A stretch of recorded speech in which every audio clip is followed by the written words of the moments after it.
Greetings, space travelers. Welcome home. You've just tuned your dial to Spaced Out Radio, the only place where you can own the night. I am your host, Mr. Rob G, and we'll be broadcasting to you on our terrestrial affiliates across North America and digitally on TalkStream Live, KPNL, and Odyssey Radio.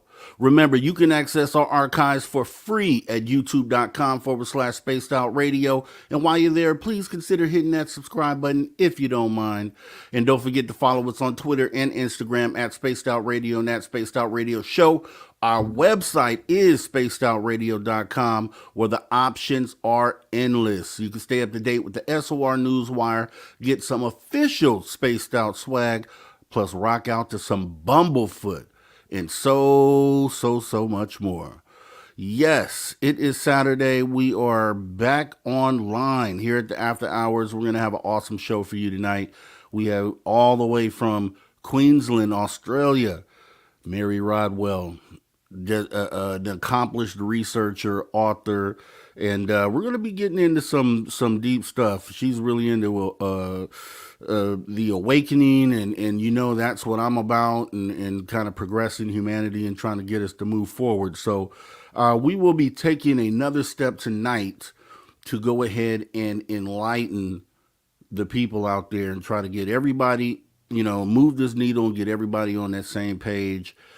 Because it's here, it's real, and we need to get together and talk about it and figure out the best way forward. So can't wait to get into that tonight. Also, we'll be doing the SOR Weekly Review as always. Let me go ahead and welcome in our chat group, our SORians, our SOR family. Let's see who's in here. I got the email from Race Fan. Race Fan is never wrong. And so getting the gold tonight is Race Fan, saying, good evening, Rob. Hey, what's going on, Race Fan? So glad to have you here, and I do appreciate the heads up on that. I got Jimmy Gonzalez saying, hello, everyone. He gets the silver. And then we have Eternity Eternal saying, hi, Rob, and SOR fans getting the bronze. Okay, we do also have Lightwalkers joining us on this fantastic Saturday evening. It's going to be awesome, Lightwalkers. Good evening, Rob and Woo friends. We do appreciate you coming on in, Lightwalkers. Should be an awesome show. Can't wait to get into the conversation. Let's see. We have Dragonfly saying, good evening, Rob and SOR chat. Good evening, Dragonfly. Thank you so much for joining us tonight. Definitely. We got JSCO77 saying, hi, folks. Hey, JSCO77. Thank you for coming on in. And we have Roger Murray, February 12th, 1941. My mother Catherine's 83rd birthday. Can I get a sound effect? Can I get a sound effect?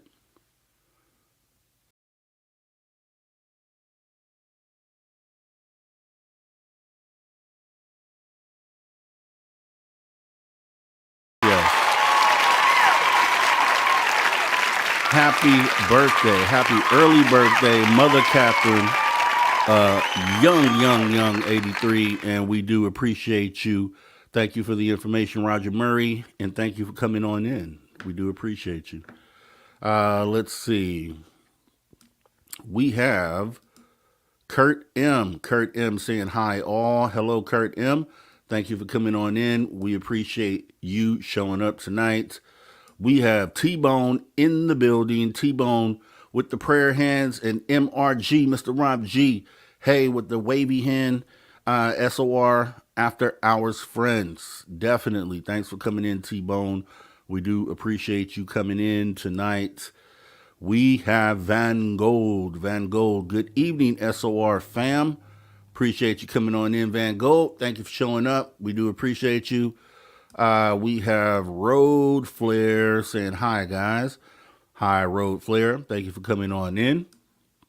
Flat 6. Ready for a little woo. Okay, we're going to get that for you tonight. Flat 6. And we're going to move the needle. Once again, I mean, every conversation should be about that.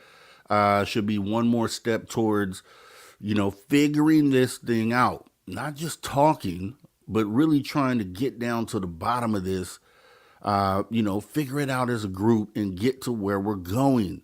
And there's going to be some woo in there for sure. You already know. So thank you, Flat 6, for coming on in.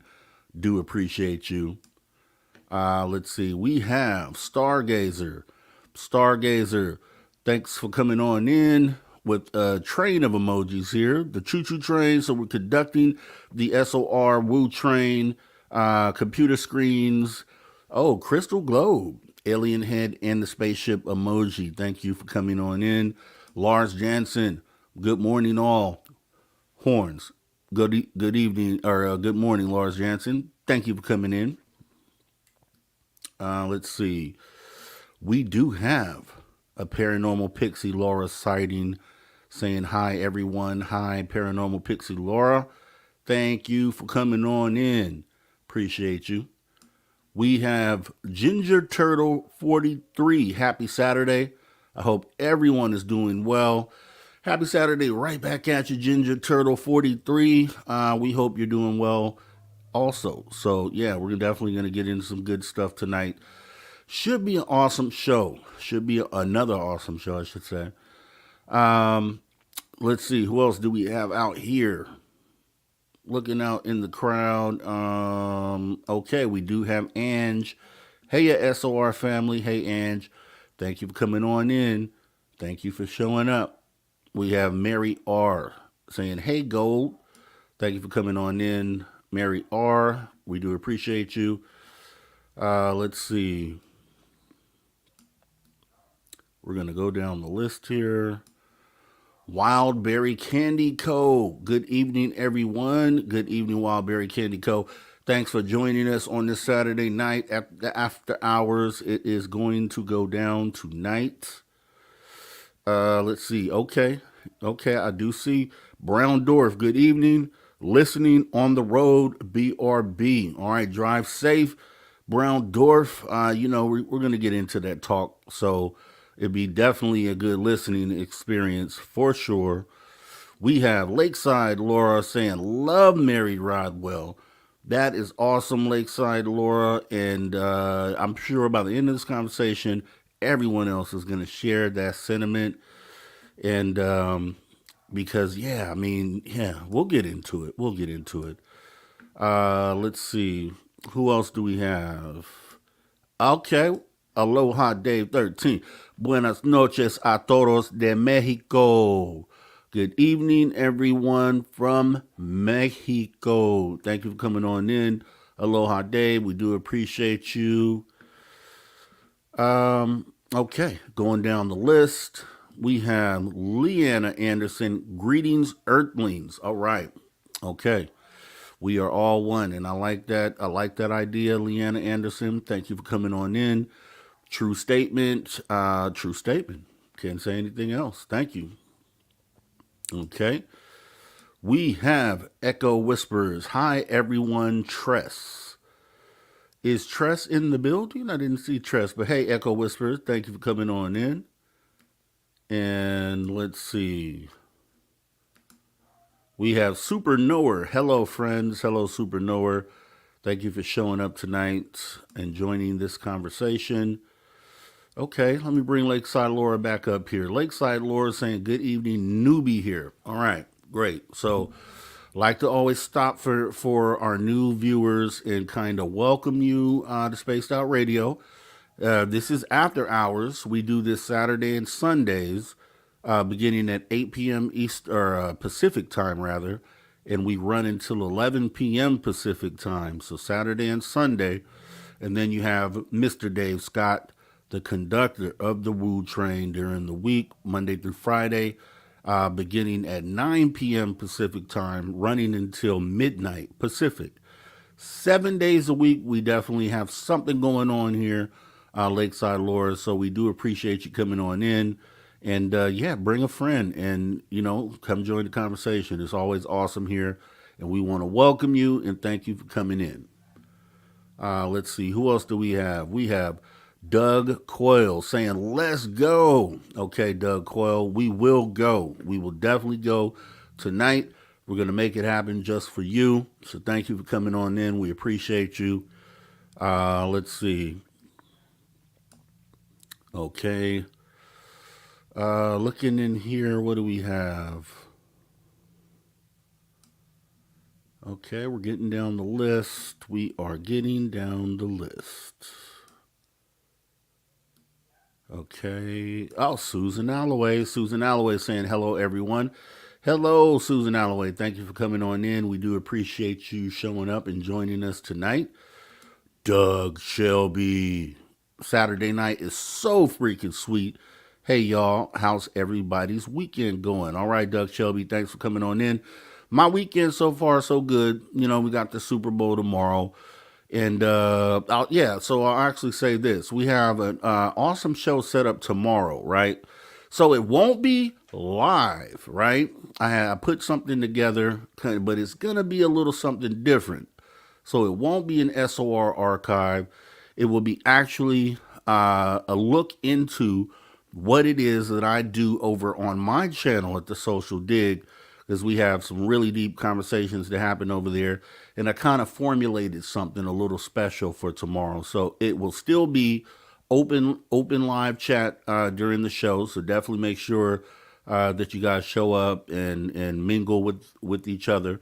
But I put something special together, and I just really hope it ends up being received and appreciated. Because if you love what we do here on the After Hours, and I really think that you will like very much what we do at The Social Dig, for sure. All right. Let's see. Who else do we have? Okay, Slow Motion saying, Van the Man. Thank you for coming in, Slow Motion. We do appreciate you. And let's see. Who else do we have here? Okay, we're getting down the list. We do have Christine saying, hi, Robbie G. I like your headband tonight. Always good to see you. Yeah, I appreciate you. Yeah, had to break out the stops for our guests tonight, man. Like I said, guests that are about enlightenment, it's my thing, right? It's my jam, right? So I think we'll have a great time tonight, Christine. Thanks for coming on in. All right. Ms. Catherine Jones has stepped in the building saying, hey, Mr. Rob G. Hey, Ms. Catherine. Thank you for showing up. We do appreciate you coming on in. I hope this ends up being a great show for you. You can always let us know in the comment section or by hitting that like button if you don't mind. Let's see. We got Mike Rivers saying, hey, it's the SOR show. Yes, Mike Rivers, it's going down tonight. Like I said, I hope you definitely enjoy the show. Thanks for coming on in. Let's see. Getting down this list, Rafin. Okay, Rafin. Hello, Rob, in chat room. Hello, Rafin. Thank you so much for coming on in and joining us. Let's see. What else do we have? Okay, we got super chat coming in from Aloha Dave. We do appreciate your awesome support of Spaced Out Radio, Aloha Dave, and we just appreciate you. I just want you to know that, and definitely appreciate the support for sure. Let's see, what else do we have here? I think we're getting close to the bottom of the list. We have.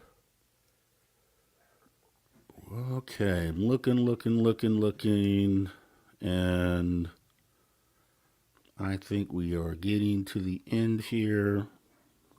Okay, we got all you guys.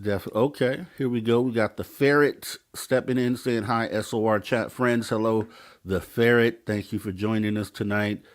Should be an awesome show. Okay, and I think we are down. Yeah, we are. We're down to the bottom of the list. Here we go. Okay.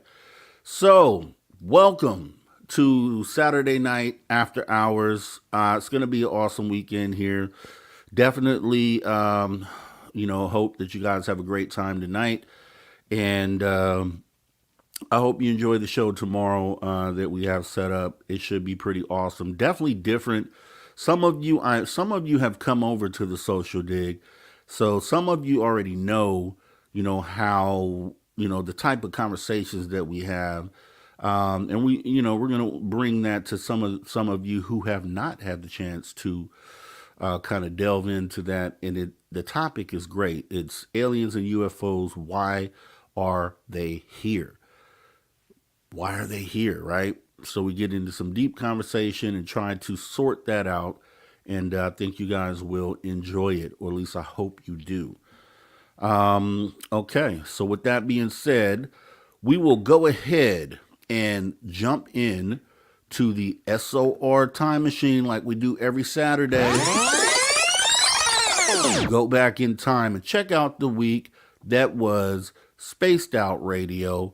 A lot of great guests once again this week, and yeah, we're going to go ahead and jump into that. So let's go ahead and take a look, and we will be right back. We know you believe in Bigfoot. We know you believe in Dogman and a number of these creatures. Dinosaurs, though, for the most part, we're all sitting here like, Jason, what are you talking about? There's no pterodactyls. There's no T-Rexes. There's no Triceratops. You can't be like the Flintstones and order a Brontosaurus burger at the local burger joint. Yep. What are you on here? I mean, I'm sure you get that. Oh, all the time. And I would say that my view on Bigfoot, Dogman, that's a lot more nuanced than just a yes or no. But yeah, and again, those are more culturally acceptable, right? Because in a lot of ways, they don't really cause the same degree of conflict with the worldview that the modern world wants us to have. And it's not just the modern world. It is very specifically there is a worldview that our governments want to put out. That's what's in all the textbooks. It's what's allowed to be discussed, right? It's sort of the official narrative. Living dinosaurs throws a huge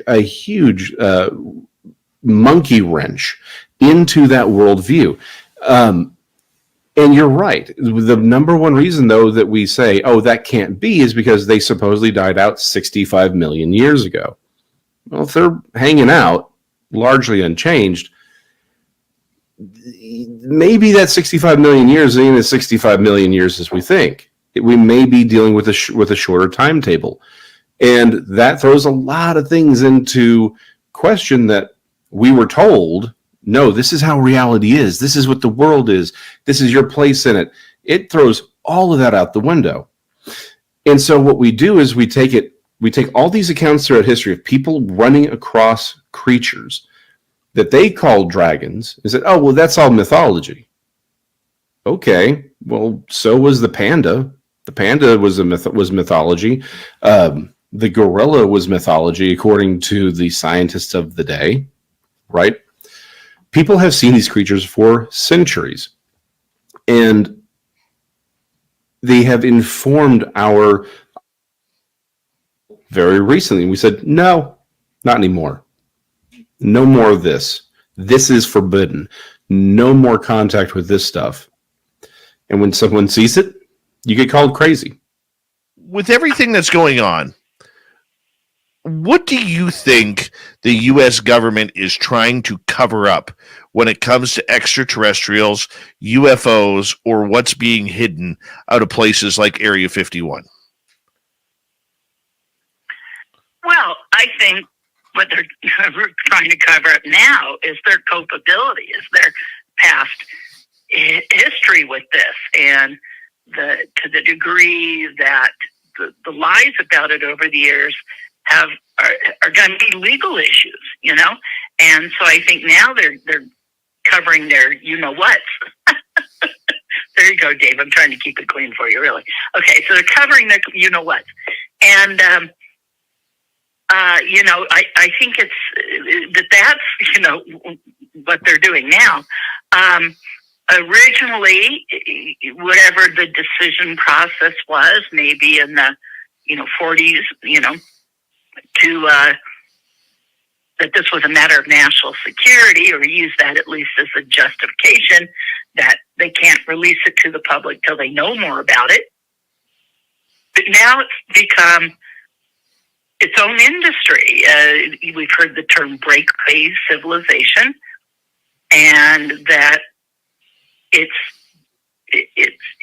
like I said, it's a whole industry. It's the military industrial complex. It's the making of trillions of dollars off the subject, and continued repression of that because it's unchecked. Unchecked power and unchecked expenditure out of control, and so that's where you're going to expect pushback, because no one wants anyone digging too deep on that.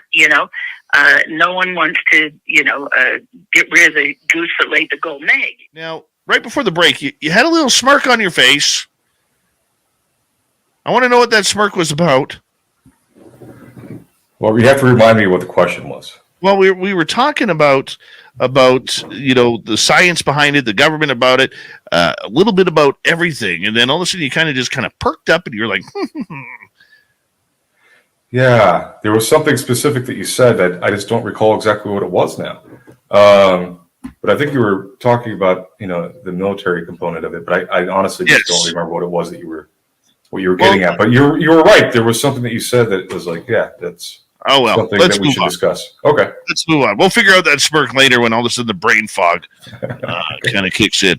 But going back to what this is all about, I mean, we have so many people who are having experiences. What do you think? What do you think a UFO is or a UAP is? Wow. I think it might be a lot of things. Sort of the topic of our discussion here tonight, or what led me here this evening, was the article that I wrote in Rodwell Daily Record about veterans deserving the truth. And one of the components of that article was, John Burroughs' experience in Rendlesham Forest, and exposure to UAP and the physical effects he had later on. And, 20 years or whatever it was later, the government admitting that his physical ailments were a result of his exposure to UAP, and then them granting him VA benefits, right? So it's interesting because obviously he was exposed to a UAP. Was that a non-human intelligence technology, a technology of unknown origin, or was it a black tech technology? Ours, British, Soviet at that time, 1980. Certainly probably wasn't Chinese. I mean, they hadn't really developed much at that time. At that point in time, I mean, they obviously had nuclear weapons and things, but they were they were nowhere near the sophisticated technological country that they are today, 30 years ago. So it was likely, if it was human technology, then it was either ours or the Russians. And so it does bring up an interesting question of, what is UAP? It's a very open question as to what it is. Historically, it's a non-human technology. What is it today? It's probably a combination of the two. So, what's a familiar? I am a big word nerd, so whenever I'm trying to know what something is, I like to look into the word and what the word means. And of course, familiar is related to the word family. And its etymology comes from something that is, part of our family. But also, to me, that means we have an exchange or a relationship with it. I feel like a lot of the history of familiars, animals, I feel like, are our family, and certainly we live with a lot of them domestically, right? Anything that's domestic is going to be something that lives in our house or that is around us. It also is related to things that habituate, right? Like an habituation, where we're going to do something periodically or repetitively. So a lot of the things involved with familiars and familiar spirits is that you have a relationship with them that is habituated. So it's something that usually doesn't only happen once. So if you think about like how someone might have an imaginary friend, right? That they talk to all the time, or something that they're having an exchange with. So I think the thing that would set familiars apart from other types of encounters that people have is that you're having a relationship with this thing that extends over time. What's the most haunted place you've ever investigated? Well, in Texas, or you mean overall or just in Texas? In Texas. Let's stay in Texas tonight. Okay. In Texas, definitely the Alamo is very haunted. But probably the most haunted place is an abandoned hospital called Yorktown. It is falling in. It was at one time, of course, like all hospitals usually end up being, it was a rehab center. It was a Catholic nun church. So, I mean, if y'all are wanting to go someplace in Texas, besides Goatman's Bridge with me, check out Yorktown. I'm talking full-bodied apparitions, things physically moving like chairs. And can I tell them to go to my YouTube channel to watch a video on this? That's okay. Wild. So you guys go to Becky Vickers on YouTube and watch the doll video. Dave, we had this doll that didn't have batteries in it, and we were filming, showing the back of this doll open that doesn't have batteries, and it is laughing when we were saying like, can you laugh? And it goes hee hee hee hee, and then we'll say, where's Daddy? And it would say Mama, and then it would say Daddy. I mean, it is the most amazing freaking thing. There's no batteries. It's not. You can tell it's an old doll. But this thing is 100% intelligently talking back and forth with us. And it's just unbelievable. I still can't get over it. And that happened years ago. Oh my. That would scare the daylights out of me.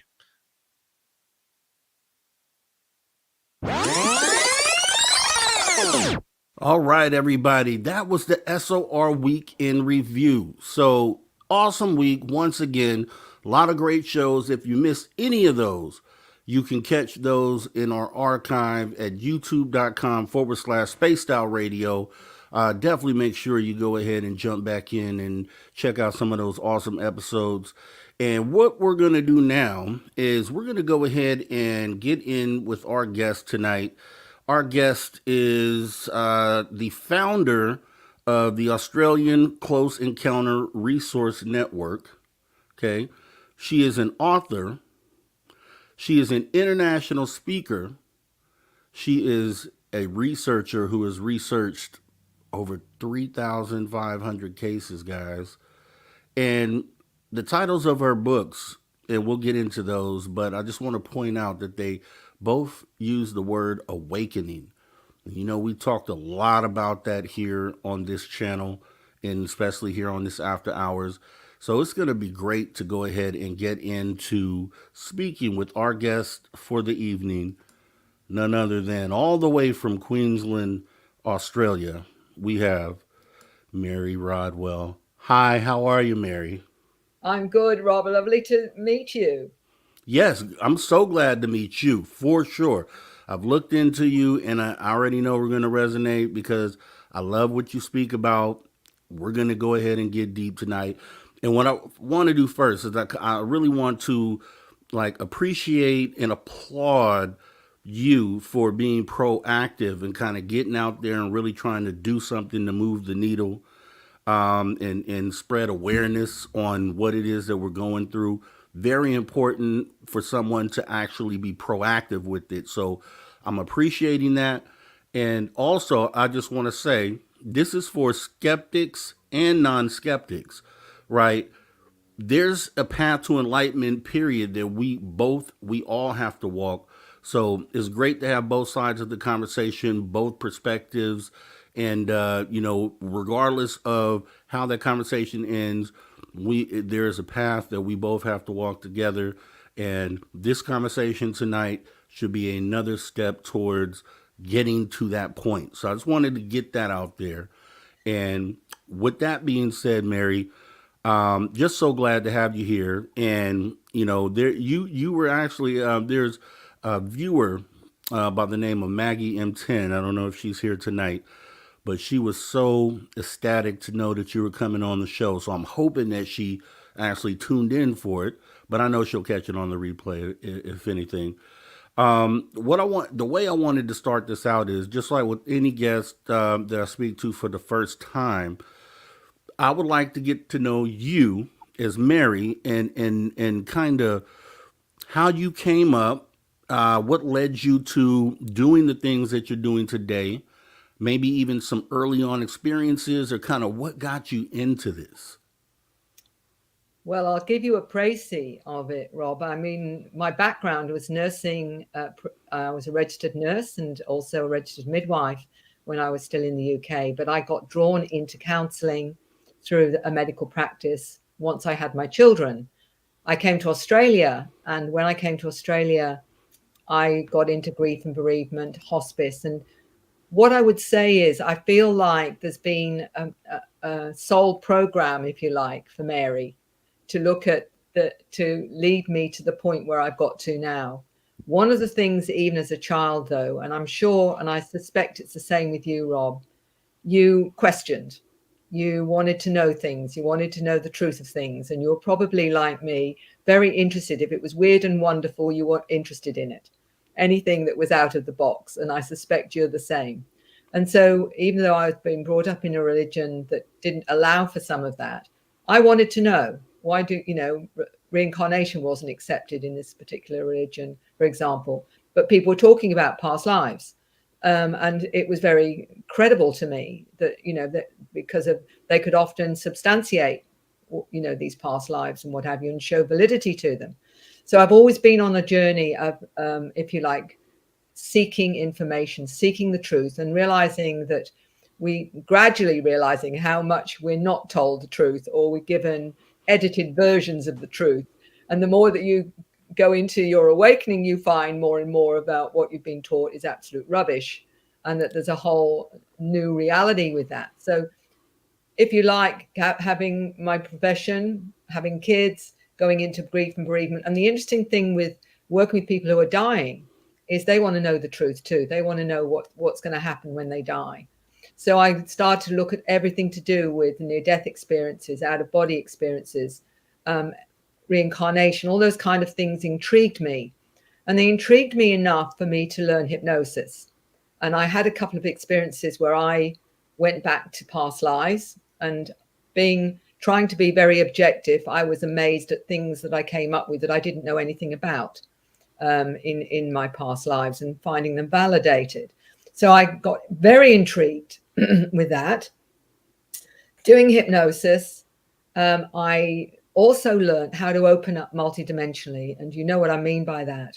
Not just looking at your intuition, your knowing, your sensing, your feelings, all those things you can't quantify in 3D terms, such as people can find themselves seeing spirits or having communication with what could be spirits, non-human intelligences, light beings, angels, fairies. It doesn't really matter, but showing there's another reality from the one that psychology is still denying and psychiatry is still denying, which is anything beyond your five senses isn't valid. Well, I can absolutely say from an experiential point of view, I believe it's absolutely valid. And I think we all have experiences. I don't care whether you're a skeptic or not. There'll be things that you've experienced that you can't explain in three-dimensional terms. So that's what I'm going to say to the skeptics. And I will still say that because I believe it's true. We're all multidimensional and we all have experiences like that. We may say, oh, it's coincidence, or maybe I was, I had too many beers or something. We can blame it on something else perhaps. But ultimately, we all experience things we can't say in third dimensional terms how they've happened or how we've experienced them.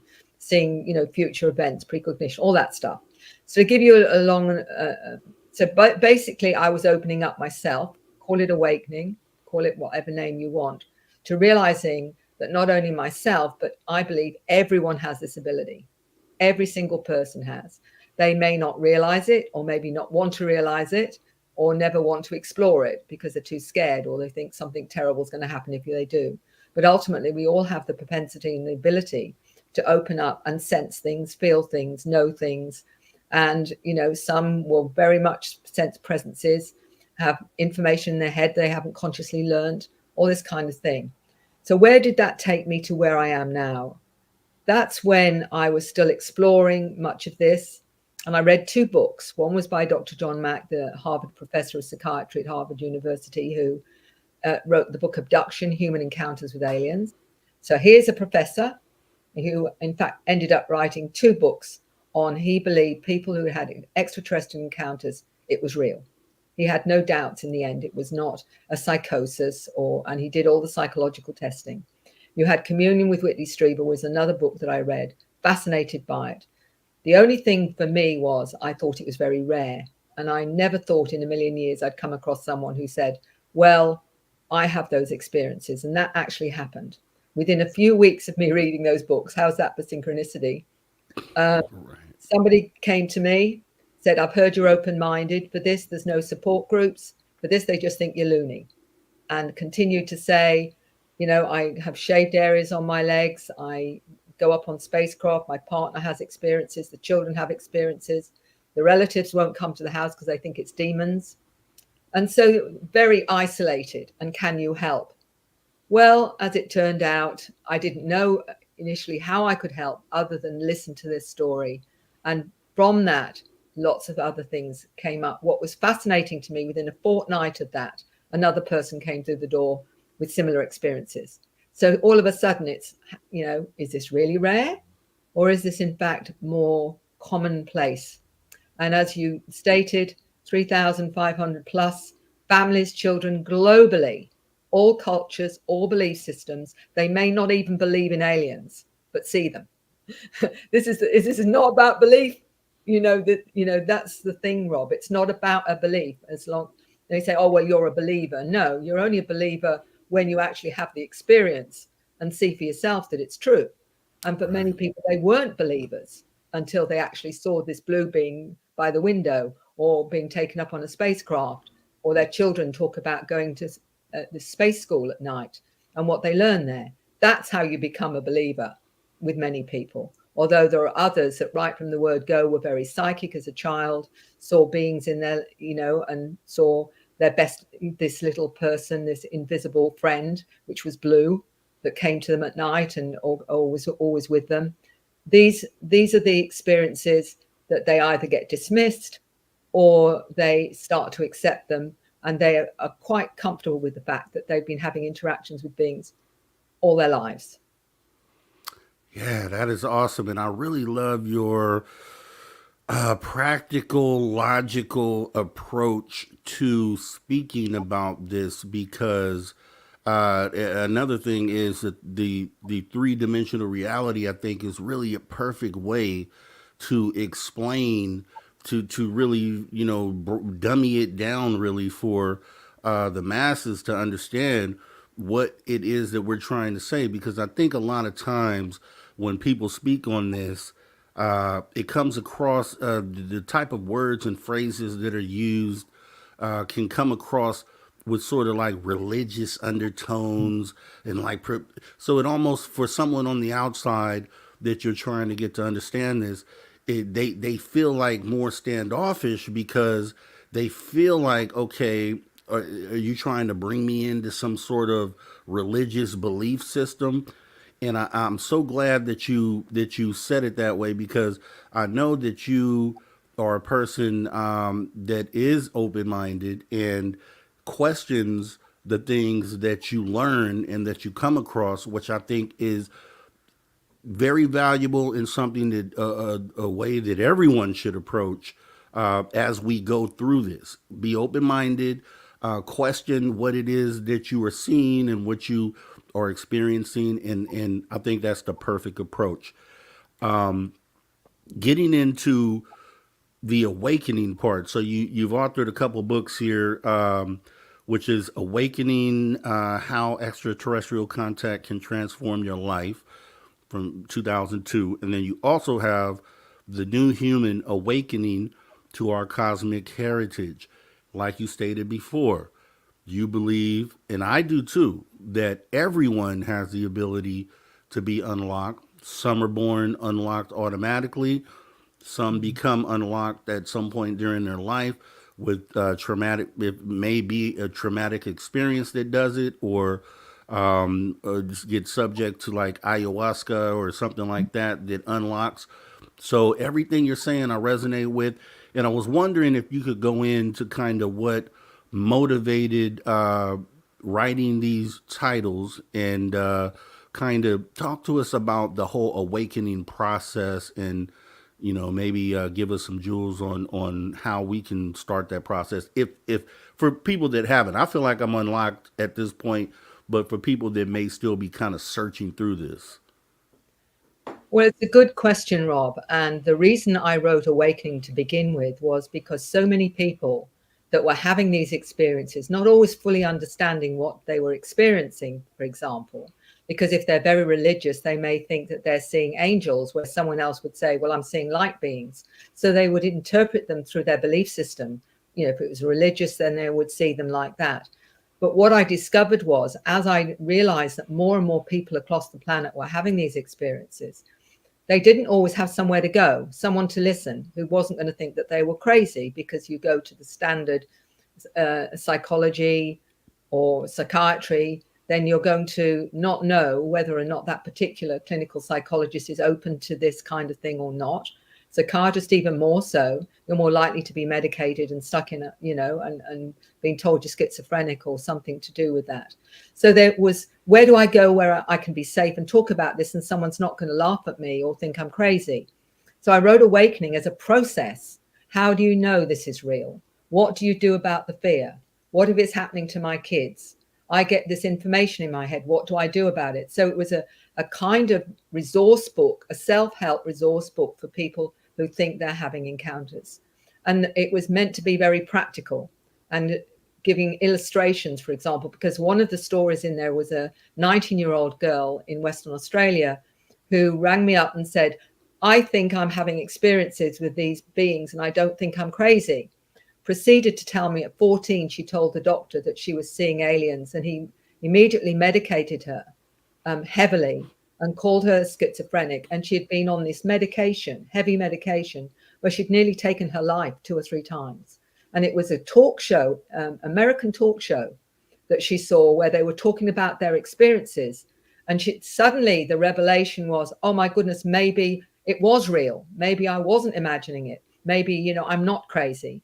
And I told her story in Awakening because it was so profound, because this is one story of hundreds of thousands, very likely, of people who've done the same thing, gone and asked for help, and it not being understood because we're on with a truth embargo that says it's not real still across this planet, which is doing the most terrible damage to so many people who think that, they're going crazy, or if they're not crazy, no one's going to listen to them or whatever. So that was Awakening. The next, and why I'm saying, can it transform your life? because one of the things that I co-founded was the Dr. Edgar Mitchell Free Foundation, where we did a survey of 4,200 people globally, 600 questions. And one of the things that was amazing to us afterwards was the final outcome of people when they finally processed they were having these experiences and realized how it changed them very positively. They would change their lifestyle, become less materialistic, become more psychic, want to do something to help the planet, wanting to do healing and what have you. 85% of them said they had a psycho-spiritual transformation out of the 4,000. That's 85% of them saw a transformation from their interactions with these beings. 50% had healing, they said, on board craft, for example. This is not statistics anywhere else with this kind of information. So we were seeing, and that's why I put how it transforms your life, because ultimately many of them, once they understood it and realized what was going on and their part in it, often completely changed from being fear-based to actually saying, this has changed me in numerous transformative ways. And so I've got good reason to say that. The new human is that I'm noticing many of the new generations of human children are very different to even 20, 30 years ago. They're more psychic, more or intuitive. They have information about where they come from. Many of them say, this is my first time on the planet. They'll say what planet they came from. One young 10-year-old was saying that he came from a planet where he was blue. This was his first incarnation. He's come with a mission. And he said, I've come here to help with the pollution of this planet. He also, mentioned other things that he understood about himself. So many children are talking about their mission and why they're here. An 8-year-old telling me he can communicate with animals and he's going to help humans understand that they're sentient. We must treat them with respect. These children are multidimensionally aware and a lot more awake, where we're still waiting for that switch to go on. And it gradually is for the older models, as I call it, like myself. We just take a bit longer to get there. But these children are being born, but they're being labeled ADHD, Asperger's, autistic, dyslexic. So why is that? And that's what I explore in the book, because their stories are in there. But why are they given these labels generally as a dysfunction? And what I discovered was that it's intergenerational in terms of experiences. So if you're having experiences, it's likely your siblings or one of your parents and one of your grandparents or both of your grandparents are having experiences, but they may not realize it. I say, did your mum or dad ever show that they were different in any way? And I would get, granddad was always into UFOs. And that told me the mere fact that there was an interest there in something unusual, and usually going down the line, and each generation was more awake, more aware. But what was happening with the new generations was they were given these labels because they were different and because they weren't being understood, because they were hypersensitive, very empathic, knowing things that they weren't taught, because they are often taken up on craft and being taught things, complex things on board craft or whatever. But why the labels? And what I discovered was because, and I didn't understand that to start with. So why are they being given these labels, and what is ADHD? And a gentleman in Hong Kong gave me the clue to start with, and his name is Neil Gold. And he wrote a book, Close Encounters of the ADHD Kind. And he said he always had interactions with the light beings, and he could see, because he was ADHD, far more complex nature of reality of the hologram. And he retranslated that as always dialed into higher dimensions, because that's the ADHD normal. That is because they are more multidimensionally aware and they are operating on a higher frequency. So what do? Because they won't get programmed as easily, which is the whole idea of it. Because they can't be programmed so easily, they're dumbed down so they can be programmed, because these intelligences know our programming is what limits us from opening up more multidimensionally, because we're programmed at birth not to believe anything other than the 5 senses. So everything else, it's rubbish, you're going crazy, you're imagining things, you're on drugs, all these kind of things, to dismiss that awareness. So these new children have been prevented from being programmed the same way so that they can achieve their true purpose and their mission on this planet. That goes with Asperger's. They're highly intelligent, but they don't mess around. They say directly, honestly, what they think and feel, because we should be honest. Every one of them has a particular skill and awareness, but we're labeling them. So I talk about all of that. And I talk about what do you do if your child is given that label, how you can stabilize them, help them, support them without looking at medication, but also their stories about coming from other planets. One little 8-year-old was explaining to me that she was a human hybrid, human water being, human. And I said, well, what do you mean by water being? She said, well, I come from a planet where I'm a water being. And when I look in the mirror, I'm seeing myself as a water being. And I said, so what is it? So she said, I'm part water being, part human. And she says, and when I hear music, she said, I not only hear the music, but I actually follow the frequency to where it comes from whoever created it and what is going on for them, their emotions and their feelings when they created the music. She's 8 years old. Wow. This is what I mean about the hypersensitivity of these kids. And we're saying, oh, well, this, you know, they're a bit strange, or they're not doing as they're told, or, you know, or there's something wrong with them, or what have you. It's only because we're not understanding. We're looking at a whole new type of human that is more awake. Wow, that is a great perspective to have, and a great angle to take, because it makes sense. I mean, it definitely makes sense. You know, we are for the most part stuck in this what you call three-dimensional reality, and a society that leads us to believe that if you are diagnosed with some of the things that you mentioned, that you are outside of the box, you're not normal, when actually that might be the normal. And what we are experiencing here in this society is the abnormal, which is more likely than not. And on this path, and I think I've said this before, it really made me change my perspective on you know, people that you see someone on the corner that is talking to themselves, and then you're taught to believe that is the wrong, and this person is crazy, when this person actually might be unlocked and connected, and you're the one not seeing it right. So I love that angle. And also the point that you talked about with it appears that children now, or these newer generations, are more unlocked, and that us as the older generation, we end up becoming unlocked along the path. And my whole thing is that I agree with that. And, you know, my whole vision and hope to be able to see, hopefully, within my lifetime, is that, you know, a generation or two, or maybe even three, hopefully, that end up being completely unlocked, and kind of how that changes the world and changes the way of thinking for the world. And yeah, I mean, I think you're on the right path with that.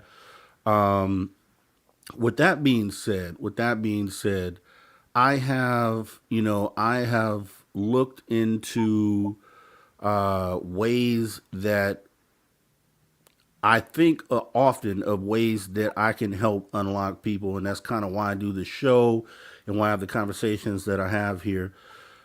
What would you, based on your research, and I know that you help people through these processes, what would be like the ground level, some bare bones things that people can use or begin to do to start to maybe unlock themselves if they want to try to intentionally do this?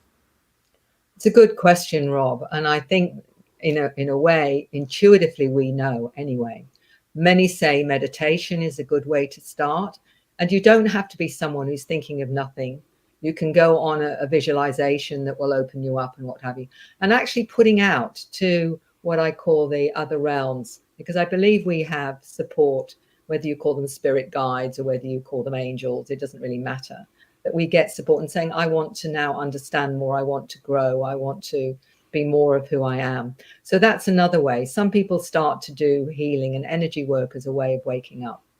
If you think you're having experiences, for example, I've got a questionnaire with more unusual questions that ask you certain things about yourself that you may not have realized are connected to having experiences, like fear of clowns, for example, is a classic. It's a screen memory, often for the greys that come and visit.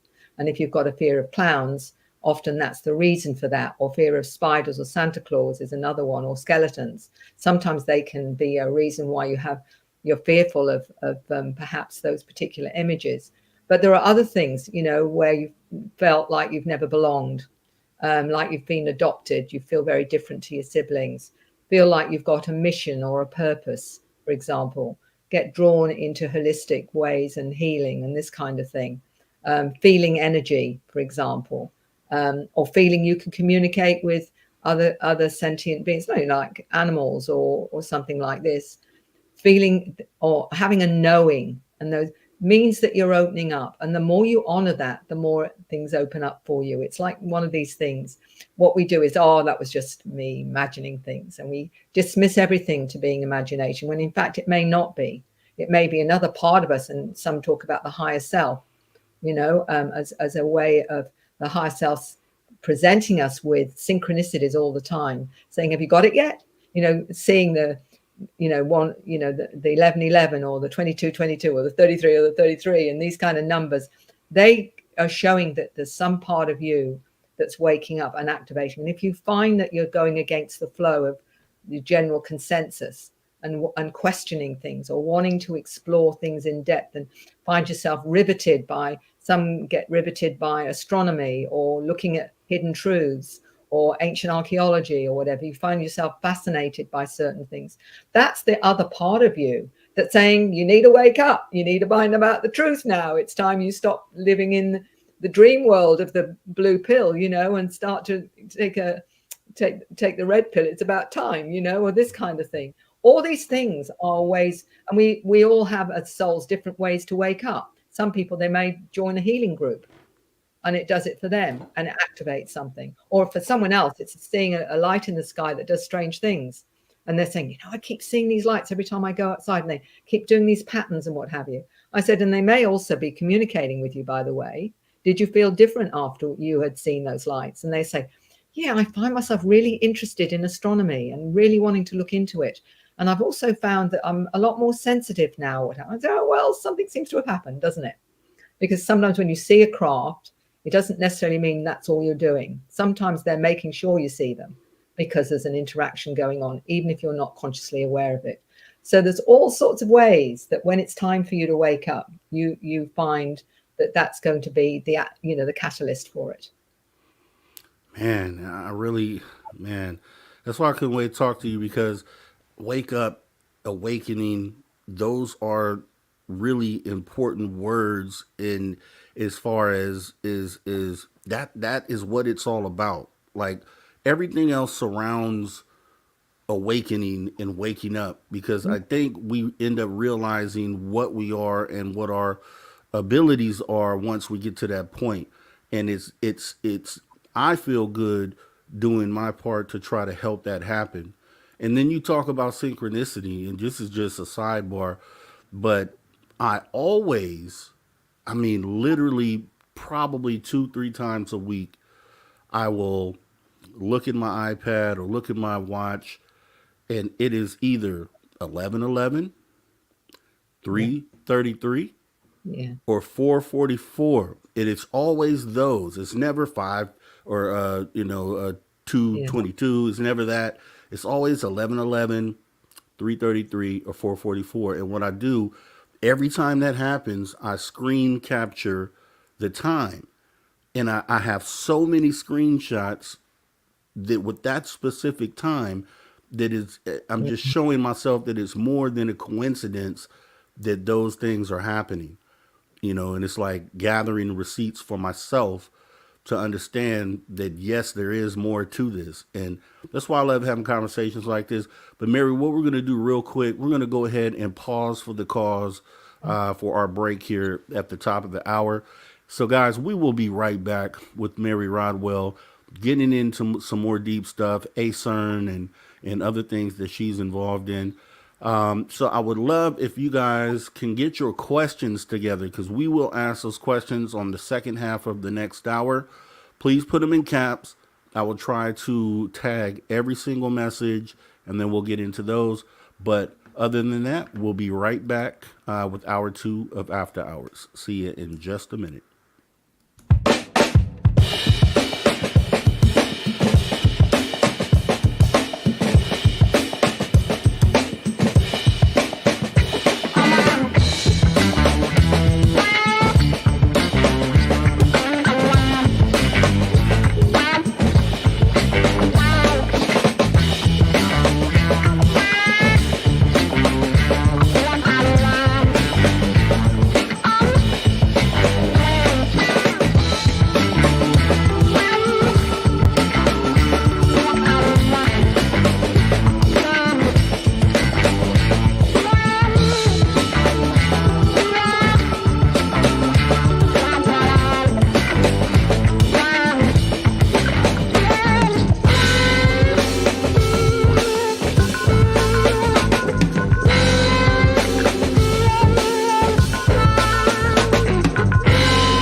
All right, ladies and gents, welcome back to Spaced Out Radio After Hours, hour number 2, with me, your host, Mr. Rob G, and our fantastic guest, all the way down from Queensland, Australia, Mary Rodwell. Mary, I wanted to go ahead and get into ACERN, right? So ACERN, it looks like it stands, you're the founder, and it looks like it stands for Australian Close Encounter Resource Network. If you wouldn't mind letting everybody know what that is and what type of support you provide. Good question, Rob. What happened was, because very early on I found there was absolutely no support, even in UFO groups. You often found that people would go to UFO groups thinking they'd meet others that had had encounters or had experiences, but they'd talk about the bright lights in the sky, and everyone's very interested in the photos and the videos of that. But not very many were very interested in people's experiences because it was a bit scary. They didn't know what to make of it, and they didn't know how to support them. So in many cases, they'd go and be very disappointed they couldn't talk about what was going on for them, very real and very regularly in many cases, because this can be a lifelong experience and often is. So what I wanted to do was provide what normal support is, which is counseling, because I've been a counselor for 35 years. I offer hypnotherapy, but I also offer information, so that in fact, when people come to me and they don't know, well, is this real? Am I imagining it? Am I crazy or whatever? I can give them the information that may validate if it's something that's been going on, because I've got the patterns of the experience, so many hundreds now, thousands now, that I know within a little, very quickly, that's real for them. So I can offer them a listening ear with no judgment. I can offer them the counseling and the hypnosis if they have something like missing time, or they've got scattered recall of something. They may have seen bright lights and what have you, and felt something happen, but not quite sure, but may wake up with some strange marks on their body or whatever and feel different or whatever. So sometimes the hypnosis is taking them back to that experience and finding out what really did happen. And often what they feared happened may not be quite as terrible as they imagined, which is always often a really good thing. So it can be very helpful to connect the dots. And many people may have sat on an experience for 20 or 30 years and been afraid to actually look into it, but saying, I've got to find out now. I've got to know now. So hypnosis is really, really important. And more than anything, I also do things like this, which is about putting the information out there, helping people to realize, if they think they've had these experiences, that it's global, that it's not just thousands, very likely millions, even more than that, it might be billions. And it's right across the indigenous, different cultures, different belief systems. Doesn't matter if you're a lawyer or a doctor or you're a farmer or you're a housewife, you can have these experiences. It doesn't matter what your belief system is, you can have them.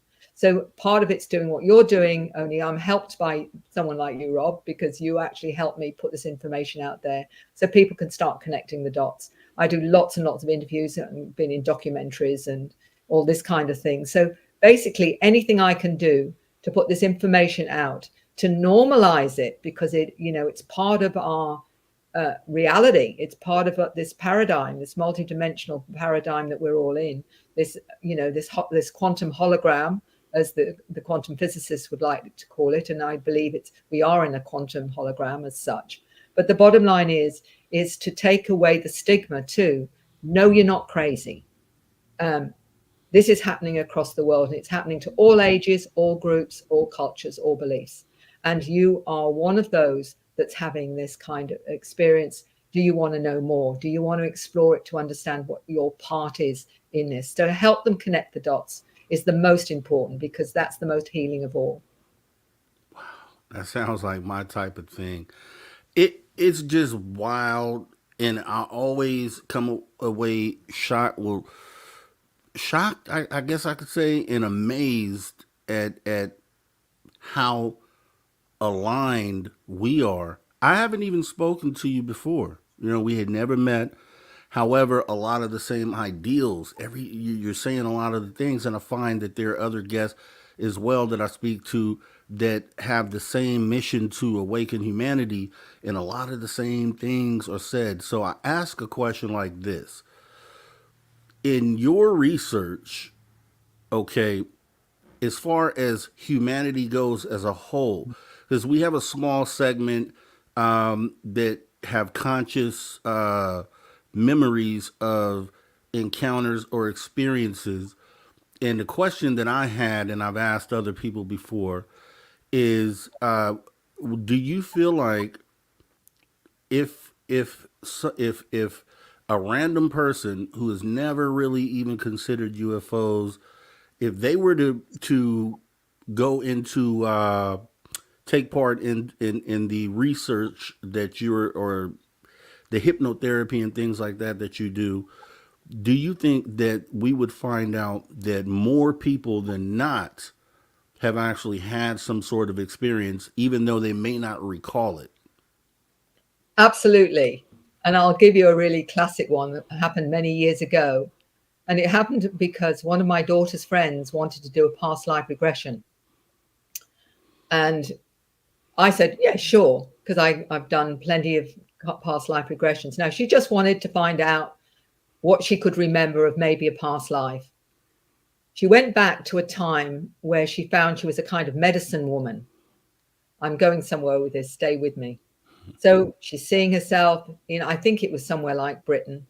She sees herself as a medicine woman. She says, I'm getting all the herbs and I help heal people. And, that's my job. And I said to her quite innocently, so how do you know all this? Who taught you? Was there some other mentor that you had, a male or female mentor that taught you about the herbs and what they did and all the rest of it? And she said, but I learned about it in the woods. So I said to her, so when you go to the woods, how do you get the information to know what these healing herbs are? And she said, because there's a little gray being about 4 foot tall that shows me the different herbs and things that I need for different conditions. Now, this was not what we were exploring. It had nothing to do, as far as I was aware, to do with ETs. And yet, that's what she told me. And another very classic one. These are people that had no idea that was her past life, but the one that was a present life was a young man who'd had an accident with a motorbike when he was about 14 and had no memory of how the accident happened. And he was in hospital with concussion for some days because of it and what have you. And he said, I'd like to know how the accident happened on my motorbike because I've got no recall of it whatsoever. And I didn't know whether we'd even get that far, that we'd be able to find out. And we had a few false starts where he kept getting blanks and getting blanks. But to cut a long story short, we finally found out that, he'd got his bike, he was going down a country lane. And I kept saying, what are you seeing next? What are you seeing next? Standard hypnosis, just unveil the picture. And all of a sudden, I said, what are you seeing now? And he said, I'm seeing a spaceship. And I said, you're seeing a spaceship? He said, yes. He's still on his bike. He still hasn't had the accident. And he says, now they've taken me up on the spaceship. And he describes an interaction on the spaceship. When he gets back down and goes back on his bike, it's then he doesn't see something in the road. And his motorbike goes upside down and he has the accident. So the primary thing makes you wonder, maybe he was still a little bit, not quite 100% when he got on his bike. But he had no recollection that he'd been up on a spacecraft before he had the accident. So this is what I mean. These are, people they think that they want to imagine it and they, whatever. These are two classic cases where this was the last thing that we were actually looking to find out at all. And then I found out when I talked to him that actually some of the things that go with encounters he'd had, but he had no idea they were connected and had certainly no idea it was connected to his accident and what have you. And this is what I find. People will say to me, well, I've had dreams where I've been on a spacecraft. And I've said to them, when did you have that dream? And they'll say, oh, I had that dream about 20 years ago. And I say, you still remember it? Don't you think that's a bit strange that you still remember a dream 20 years down the track? Because primarily when you've got dreams that stay with you like that, they're usually not dreams. You think they're dreams because it's in an altered state, but in fact, it's not. because normal dreams you usually forget within minutes or Yeah. seconds even. So if you're still remembering a dream 20 years later or 5 years later or whatever, it's most likely not a dream. Okay, getting into that because I've talked about, yeah, I've talked. Okay, so before I jump into that, let me ask you this. So, in a situation like that you just described, so you have a person coming in to you. Initially, they don't have any recollection of, uh, having contact with spaceships or beings. Then they go through the therapy, they come out on the other side, and you've uncovered that they actually have. How do they handle that? So someone who, do they accept it, or what is their usual response when you have opened their eyes to this and now they realize, okay, wow, I may have had some sort of encounter. How is that handled? Are they able to handle it? Well, for some, it's a lot more difficult than others. A lot depends on their previous belief system, whether they're, if they're particularly religious, it will perhaps be more difficult for them sometimes. If they've they've grown up with a more open-minded kind of scenario, they may be more accepting. But it depends on the individual. What I can do, though, is give them more and more evidence of its reality and talk about, the fact that, the DNA shows that we are intelligently designed. I think what's been important for me, Rob, because of my background as well, my medical background and what have you, I have wanted to bring it into 3D as much as possible in terms of get the tangibility of it. And so I've looked at the DNA and I've looked at the anomalies in the DNA, and I know that we're intelligently designed. And I know there's numerous species that have been involved in our creation, for example. The gods of old were not gods. They were ETs with high technology, and we've interpreted them as gods, for example, this kind of thing. So it's what I found is helpful is to get them to be more informed so that they can actually put their experiences into some form of context rather than, now what do I do with this? You've just handed me this big football of strange awareness, and what do I do with it? Well, let me help you ground it. Let me help you start to see the bigger picture with this.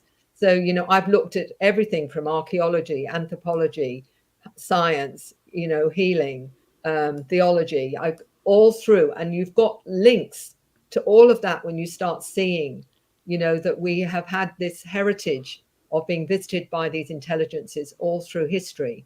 This starts to ground it, and it gives people a better context, and they're still interested in us because we're part of them.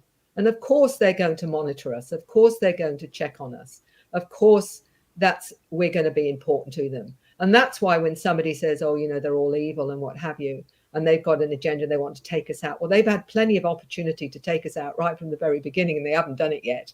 And let's face it, we're a lot more technically advanced as we were when we were in prehistory. So, yeah. But there are, there varies likely some more self-serving ones, but the primary thing that I am noticing in a majority of cases is being ultimately positive. And I need to say that because there's something that makes it appear negative, and there's something called where the military or the deep state gets involved in this, and they do abduct people and they make them connect it to ETs when it isn't necessarily ETs. So there's a darker agenda going on there that creates a lot of fear. Wow. Okay, that's a good thing to jump into as well. Now, before we do that, I just want to let the viewers know I am tagging your questions. So I do have a couple questions. Just so you know, we will be asking those the last half of this hour. If you guys have any other questions, make sure you go ahead and get them in so I can go ahead and save those, and then we can go ahead and ask them coming up in the next 20 minutes here. So, yeah, so you say, okay, so the government involvement then, so you brought that up. So, I talked to Melinda Leslie, and, she speaks about the My Labs and things of that nature. What is your view on that? I guess maybe you can go into that and kind of talk to us about, what part and maybe even explain why the government would step in and do such a thing. I mean, I've always wondered about that. Well, it's not until you get into this that you start to see there's a complexity that you don't initially realize, because it is so complex. There's so many layers to it. When I started doing support groups, particularly when I went over to the US and big conferences there like UFO Congress and others, they would have experiencer groups, and you could have 50, 60 people turn up for these experiencer groups, and I facilitated several of them. And what I discovered was there was a group of the most traumatized, the most fearful, and they were generally ones like Melinda that had had MyLab experiences, because they were really traumatized by what happened to them through these deep state military MyLab, if you like, which she obviously spoke about. And what their agenda is, first of all, to find out what people learn on the craft. They want to know what they're up to, what different ET agendas are, how it's changed their abilities. They want to basically interrogate them to get as much information about technologies and the ETs themselves as possible. But they don't want these people talking about it afterwards, because, if they start coming out and saying, this is the military done this to me, drugged me, interrogated me, raped me, or whatever it was that happened. So they make sure that they don't want to talk about it, or they're too fearful to talk about it. So you've got them highly traumatized from that, let alone the ET stuff that may or may, that has happened as well to them. And they're trying to process that as well. The whole idea is to shut them up and make them look foolish or crazy or whatever. And that's been part of the agenda. But it's about getting information, getting data. And there are some, and I don't know whether Melinda talked about this, but there is something called program life forms. What I mean by that is the genetic material of particularly the gray, the Zeta or the gray, and the reptilian, they have grown those beings, if you like, from the DNA, and they will use them as their program by the military, and they will be the ones that people see. So they won't be seeing necessarily the real ones at all. They'll be seeing the ones programmed. So it's really complex, because the whole idea is to instill fear and shut them up. And if they do talk about it, nobody's going to ever believe them. Niara Isley, a lovely lady who I know very well, has written a book called Facing the Shadow, Awakening to the Light. I'm not sure if I've got that exactly right. Facing the Shadow, Embracing the Light. And I did the foreword for her. She had and has had really traumatic MyLab experiences. And she wrote about them. The way she found out that she'd had them was actually through body work, which actually through the body work and healing opened her up to all these visions of being interrogated. And she was in the military. She was in radar. And it was her own people that actually abducted her. And she talks about what they did to her. And it is horrific. But there's another spiritual part to this. And I think it's important to say this as well, because she found that her star family, as she called it, the ones that were benevolent and cared for her, she'd made a kind of agreement to write about what happened to her, to expose it. And it was part of her mission, if you like, on this planet to do so. So she saw it as a spiritual journey and a mission to highlight what is being done, in what I call man's inhumanity to man. And, there are, we know, dark forces on this planet that do their very best to shut us down from multiple levels. And this is one of those that are really just self-serving in terms of that. And the damage they've done to hundreds, thousands. I wrote in my book, The New Human, of a 9-year-old boy who was extremely aware, very, very bright, smart. And he told me about an experience he had where he was taken to an underground base. He was sat in a chair. There was a lady in a uniform black uniform in front of him. And he said what she was doing, she had some technology to one side, and she was trying to bring down my frequency to reprogram information into my head. I knew what she was doing, and I kept my frequency too high so she couldn't do it. So it's not just the adults, it's the new children. They're being targeted as well. So this is a whole other layer to this, and it's part of what's going on. Yeah, I mean that was a great way to explain that, and I do appreciate that. I mean, I could see the angle on that. I could definitely see the angle on that. Now I know we had a viewer, and I was going to save questions, but this actually was going to be something I was going to ask you. Shifting into dreams. So you made a comment earlier where you stated, if it's just a dream, something that you usually forget about pretty much immediately when you wake up, but something that you remember over a long period of time is likely something that was real.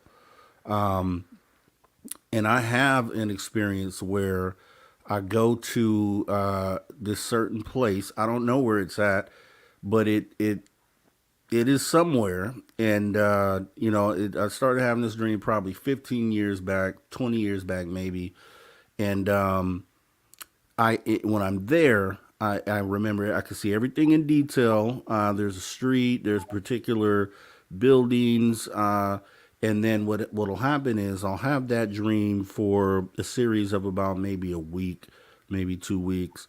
Then 5 years may go by, and then I'll have it again, and I'll go back to the exact same place. Everything there is exactly the same, and I'm more convinced because I've had that happen maybe 2 or 3 times, and every time I go back, it's exactly as I remembered it before, and so I'm under the belief and feeling that your consciousness in those situations when you're asleep, I guess astral travel potentially is what this is, and I feel like I'm actually going to whatever place this is.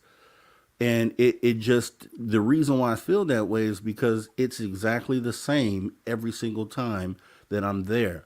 So I don't know if you can expound on that, and what you found from talking to other people that may have experienced things like that. What is that considered, and what is your view on that? Apart from having similar kinds of experiences, I would say that what we discovered, even with the ET side of things, was that out of those that had the experience, 75% of their experiences on board craft were out of body, just to put that one into context. So only 25% was physical. But when we go out of body, we don't always, not necessarily go on board a spacecraft, but we can go to other dimensions, parallel realities. And if you're looking at the spirit dimension, we're not just tied here. The understanding is the spirit can operate in, if you like, I was sort of, to give you an indication, it's like here's the soul, but aspects of the soul can go into other realities. So in other words, parts of you, your essence, your soul self, your higher self, can go into other realities and actually experience life in those realities as well. So we're only just beginning to get a sense of the awareness and the complexity of what our soul essence can do. Our consciousness, if you like, can actually split up and actually access other realities. And we may very well be having lives there. I've talked to people in hypnosis where they're saying, I've got a life in that dimension and I've got 3 kids and my husband does X, Y, and Z. And in this other reality, so it may very well be another aspect of our experience. But it also, can be that we are all experiencing being in other realities and just as a viewer, just as someone that's going and traveling. One of the things that comes up as I'm saying that is, I remember a young man who was a graphic designer, and he said to me, I'm seeing myself in a past life, he said, as a zeta, as a gray. He said, and we're moving something big from one dimension to the other, and we've moved it too fast. And I said, what is it? He said, it's a planet. So he was seeing himself as an extraterrestrial moving a planetary body from one dimension to the other. And he said, we moved it too quickly and we've messed up its energy, so we've got to sort it out. Now, is that a reality? Is that possible? Why is it not possible? I mean, we don't know what's possible. We don't know what's impossible. Yeah. We don't know what we don't know. Exactly. So to me, I can't say that could or couldn't happen. It's something that he brought up out of the blue as a reality for him. Maybe this is just beginning. These stories are just beginning to help us understand the amazing complexity and abilities of our essence, our soul self, for example. You are speaking my language. You are definitely speaking my language. So you said something that I think is important to go back to a moment ago. You mentioned ex- times where people have talked about experiences where a percentage of those are physical, physically going on these craft, where a larger percentage ends up being the consciousness, maybe, I guess, is what is going aboard these ships. And I always have asked that question and thought, when it comes to abductions, if I've always asked, is it a physical thing or is the consciousness boarding these ships? And you kind of touched on that. So can you go further into that and kind of what research led you to that? I'll give you two examples of what goes on, because some people say that when they're on the craft, they pilot the ship, and children have talked about it as well. Yeah. One young lady, she was up on the craft, and she describes herself in a grey Zeta body as a scientist. And I'm saying, what are you doing? She says, well, I'm a scientist. I'm doing certain procedures on the craft. So I said, where is your human body? And she pointed to it like it was just waiting for her, completely still waiting for her. So I said to her, so when you're done doing what you're doing on board craft, I said, how do you get back to your physical body? And she described this ball of light leaving the Zeta body, which was just like a coat, and actually going back to the human body and reanimating the human body. An 8-year-old told me that his family were the mantis beings and they're his ancestors. And when he goes on board craft sometimes, he explained to me that he evaporates into a mantid body for a time and then comes back. And he called it evaporation because he was 8, and then back into the body again. We have no idea yet how our soul self, our consciousness, can operate. We're only just getting a brief idea of what can happen and what can be possible. That's just two examples. So yes, we can often go on the craft. I suspect there may even be avatars waiting for us to inhabit, to do tasks on Yeah. board craft. As one said, I pilot the craft when I'm on, when I go up onto the ship. Many have told me that they do that and are taught how to do it. An 8-year-old told me she was taught how to pilot the craft and what have you. So That makes a lot of sense. That actually makes a whole lot of sense, especially when you get into those type of experiences where someone says that they have boarded a ship and piloted the ship. It makes more sense the way that you just explained it. And is it possible that because some of these experiencers that say that they've done this, they will say that they've done this in the physical. Is it possible that they are misinterpreting the physical and they're not realizing that potentially it was just their consciousness that had done this, or are there actually cases where they're physically boarding these ships and piloting these ships I from think what you it, researched? yeah, I mean, to be honest, Rob, it could be both, depending on, I know that sometimes our physical body may not do so well in certain craft, perhaps, depends on where they're going and what they're doing. But I certainly, 25% recall being physically on the craft and describing what they experienced and seeing others very physically on the craft as well, other human, whether they're, if they're children, they'll see other human children and whatever as well. And that, there's a lot of interactions where it is very physical and very, very much, the human body that's involved. I think it depends on what the soul mission is and what their connection is to their star origins, because many of them will relate and say, I feel I'm from the Pleiades, or I feel I'm from Orion, or I feel I'm from Andromeda or Taurus. Or a 10-year-old told me that he believed he came through. Well, he said, I'm from another dimension, and I came through a portal in the sun. Was his way of explaining where he came from, because a lot of the children also talk about coming from other dimensions. All right. Now, what I want to do, I know we had a couple questions here from the audience, so we'll go ahead and get a couple of those in.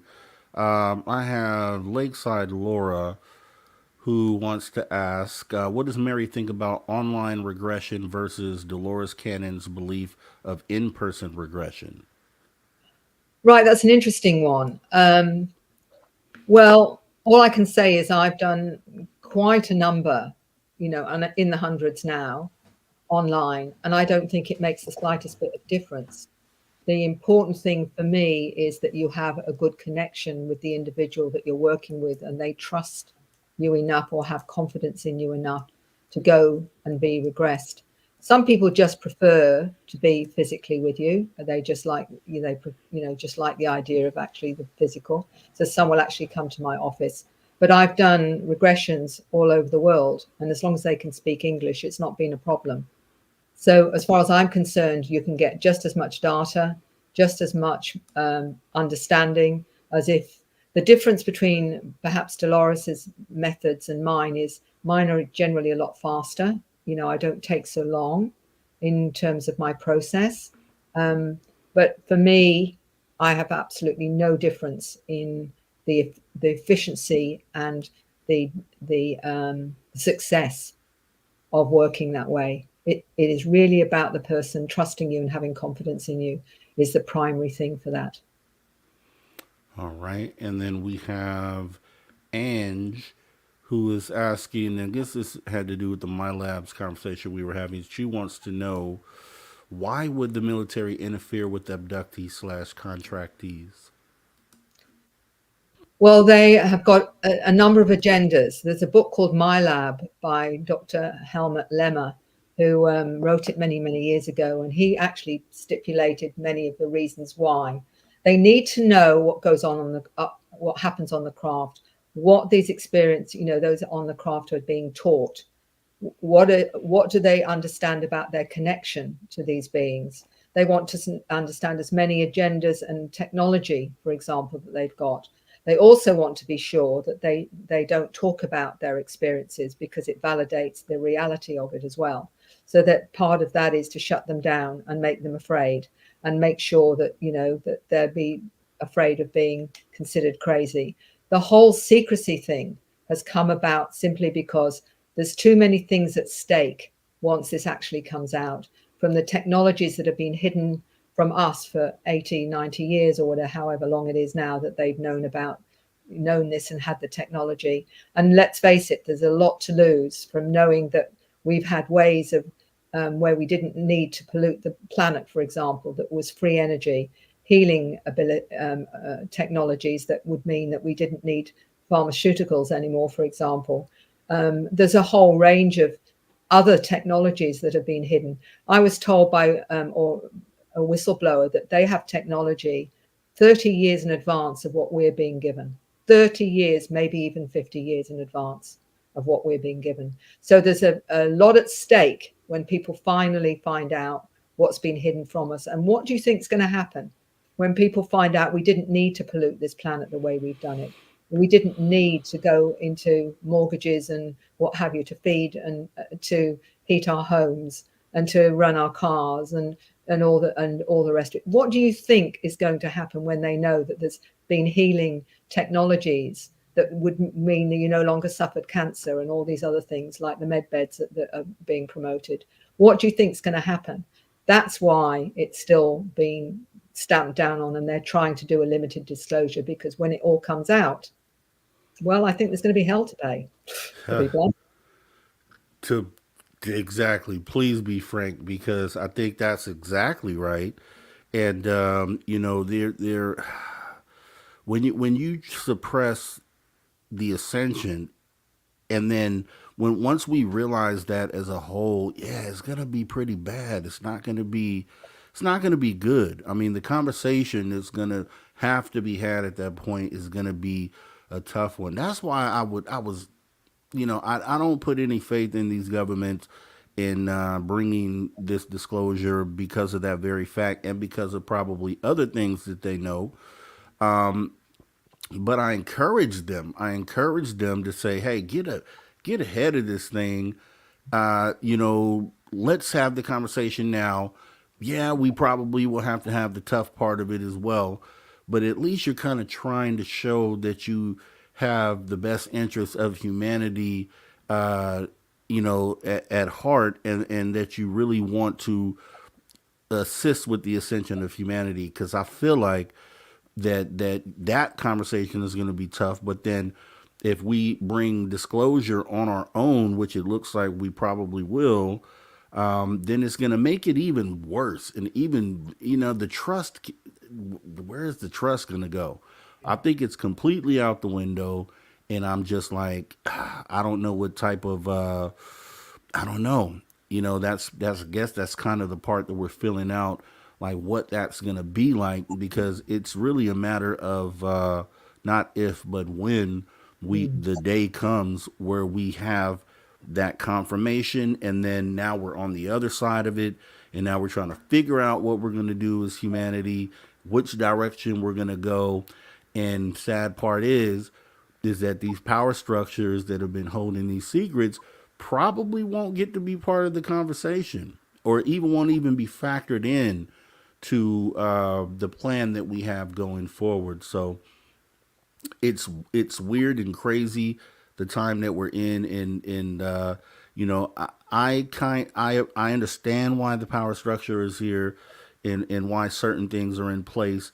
And I'm just always say this because I know they listen to these shows, and the governments are all made up of human beings that have families, and will have grandchildren and descendants that will have to live in this world.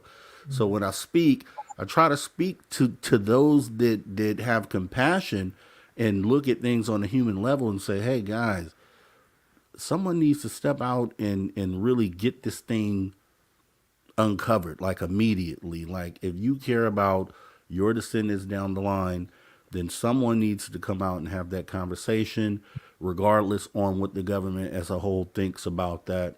And that's just how I feel about that. But yeah, moving in, we have another question here. We have another one from Anne. She was asking, marks like triangles, are they military based? I don't know exactly what she was referring to. I think from what Mary's saying here, that the ones that get the triangular marks, is that coming from my lab, or is it coming from these? Okay. My understanding is that they're coming from an extraterrestrial contact, because there's lots of different kinds of marks, and often there's been maybe a medical procedure being done that would leave those kinds of marks on the body, and there's lots of different kinds. My understanding is it's primarily from a real experience, not the MyLab. Okay.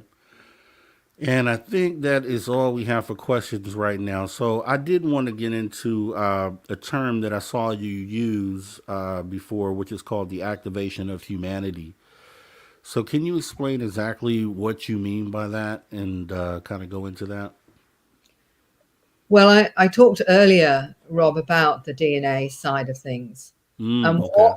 one of the anomalies in our DNA is the fact that 90 to 95% of it is considered dormant. They don't know what it does. They only know about what 5% of our DNA does.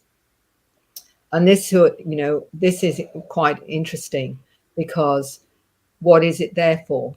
And I go into some of the DNA side of that. And one of the fascinating things is it in fact part of us that's not been activated yet?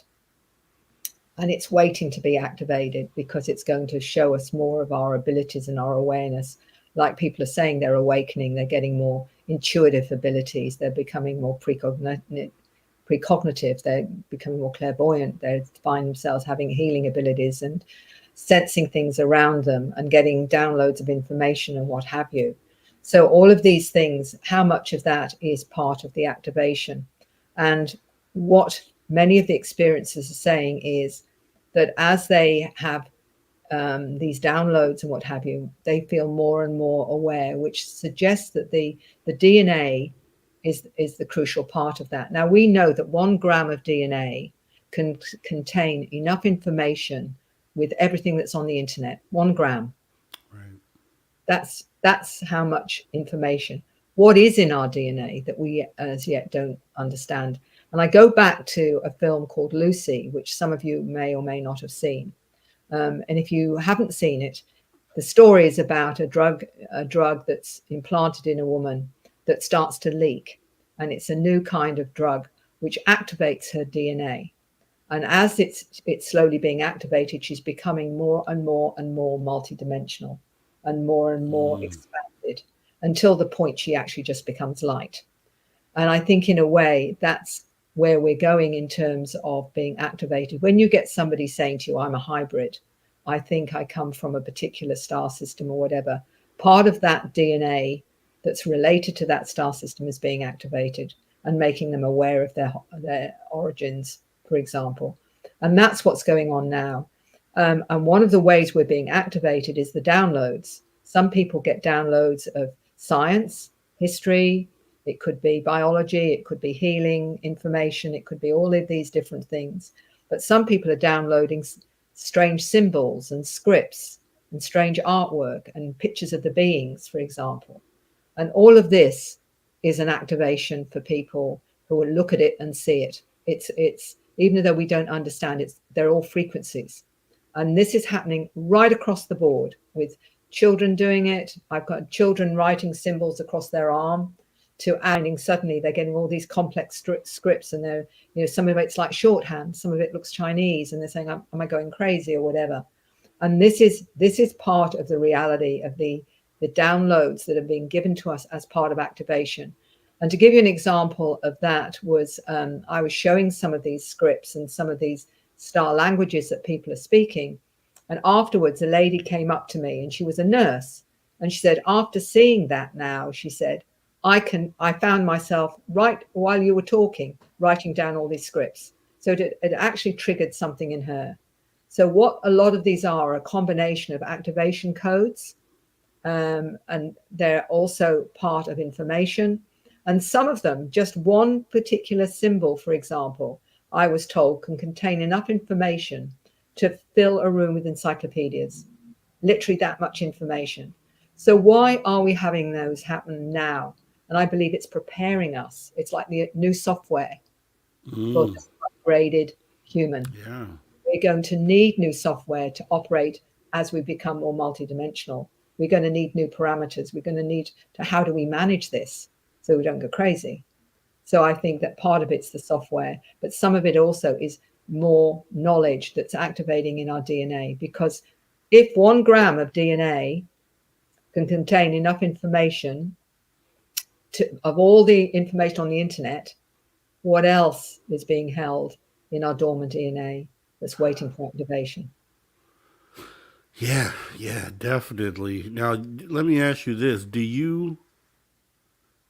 what's your view on a lot of people say that these ET or some of these ETs actually walk among us, and you can't really differentiate them from just the average human being? How do you feel about that? What is your view on that? I think without question, it's been happening all through history that they've kept an eye on us. And one of the best ways, many of them look human. So you literally wouldn't know the difference between them. They come here, they monitor us, they watch us, they see what's going on and what have you. I think it's logical that they would be doing that. But not only that, some of the people believe that have had experiences that they come from those star systems and they've just incarnated into human form, but they actually belong to their star origins. They've come down in a human form to, I remember one wonderful lady in her early 60s coming to me, beautiful, gentle soul. And she said to me, I walked into my body at 3 years old. Previous to that, I was on a craft. I was 9 foot tall, blonde hair, blue eyes. We were telepathic. I didn't need to eat. And all of a sudden I'm in this 3-year-old human body and I have to learn how to talk and I have to learn how to eat. She said, what did she call herself? I'm just trying to think now of the name she said. But she said she goes and she explains to her star family what, like every so many weeks, what she's finding out about being human. She said, I can't think of the name that she used, undercover agent, she said. It was like, I'm an undercover agent. And she said, and she's in her 60s. And she said, I've not met many like me. I did meet one in China. And when we looked at one another, we knew we were the same. So there's those that come in like that, like a walk-in, that a walk-in soul into a human body, a human avatar, and they go back and they download what they've learned about humans to the other star beings that are part of different federations or galactic communities. So there's a lot of monitoring going on from multiple levels, both from in our human container, our human avatar, right through to others coming from all over different parts of the galaxies. All right, now let me ask you this. So Westall 66, right? Westall, the UFO sighting from 1966 in Australia, for me, is one of the top, hands down, Mm, this is real UFO sightings right there with Aerial School.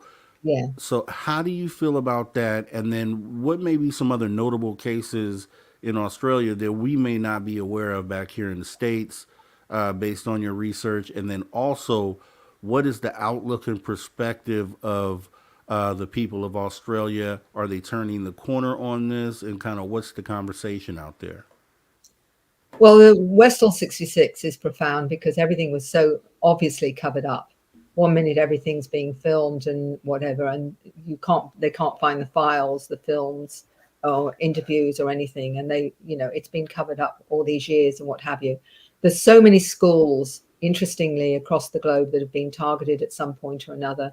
One in the Solomon Isles, where the Father Gill and the children in the Solomon Islands saw craft, and of course the one in Zimbabwe is a very well-known one as well, where these children saw the craft and saw the beings and what have you. So they've visited schools in a number of places. I know there's been some in the US as well. So it's probably one of the better known and what have you. There are lots and lots of wonderful cases here in Australia, not so well known as they are obviously over in America. I'm just trying to think of anything that's, well, it's hard to pick one out and say, well, that's better than that one, because all I can say is that not only, and often it's in rural Australia, where there's been some striking craft landing and people going on the craft and being quite conscious of having those experiences and seeing this craft coming year in, year out and what have you. I mean, I'm getting hundreds and hundreds of stories from all over the place, even locally. And we have also the Yowies, which are also coming to the fore a lot more, which is Bigfoot, Sasquatch in your country and whatever as well. Even where I'm living in deep water, people have seen the Yowies and what have you. So there's all of that going on. All I can say is what's happening in America is happening in Australia. There are places where people are more accepting of it than others. There are certain parts of Australia that are a little bit more open to this than others. But at the end of the day, all I can say, Rob, is that it's everywhere. Yeah. It's everywhere, even if you don't hear it, including crop circles, by the way, because I did the crop circles and contact in 2006 down the west coast of Australia, and we found evidence of at least 150 instances of crop circles. The farmers don't talk about it; they just keep quiet and whatever. So you've got all of that going on. Of course, so many people don't talk about it. They don't want to be laughed at or ridiculed. Yeah, and I'm a crop circle. Obviously they try to write it off as just hoaxers, but I'm Yeah. really under the impression that it's some sort of communication system. It would appear to be. You go back and you look at like something like the Nazca lines, and that's us Yeah. creating these large pictograms on the ground that are only visible from the sky. So it would seem, if you looked at those two things, just being logical, it would appear that that would be back and forth communication. I mean, it's what else Yeah. could it be? Yeah. So as far, I don't know if you get into CE5 or anything like that, but like Brian Bowden, who will be on in hour 3, he's able to call these things in, and it seems like he says, without fail. What do you think? I mean, obviously, there's the consciousness connection there. Do you think because I want at some point this year I want to try to gather the top CE5 specialists together, because I believe if this is a thing that can consistently be done, then that would be a excellent way to bring in disclosure for the broader public. Do you think that could be a thing? And what do you think about CE5? I think it's an excellent way of working with a number of people that have the same intent and consciousness to actually call in a lot of the craft and what have you. And it works really, really well. I mean, they do it at James Gilliland's around in ESETI. You've got Stephen Greer, who does his own protocols. And people are doing it all over the world. And they're seeing that's one way to actually communicate with them. But actually, you can sit in your own garden and go into a particular space, and you can actually connect as well. So, if you want to do it, it's quite powerful to be joined with other people and to all have the same intent. I've attended many, many of them, and they're always wonderful. And you do get a chance to meet others, and some amazing things can happen. I actually did a meditation when I went to Tepoztlan, where Carlos Diaz saw the light ships, and we did a meditation in the field where he'd seen the light ships and what have you. And I didn't realize at the time that we had someone filming it. There was only about 5 or 6 of us.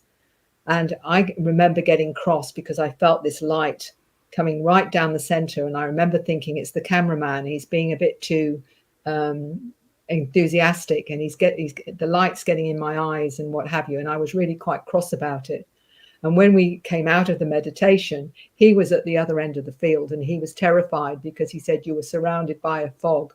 And he said, and I didn't want to go anywhere near it. So whatever that light was, 3 of us in the group, only 3 of us in the group actually saw the light. And it was really bright. It was like, it hurt my eyes. And I just thought it was the cameraman until afterwards. He was terrified. He was at the end of the field saying, I didn't want to, I got right away. And he said, we were surrounded by a fog.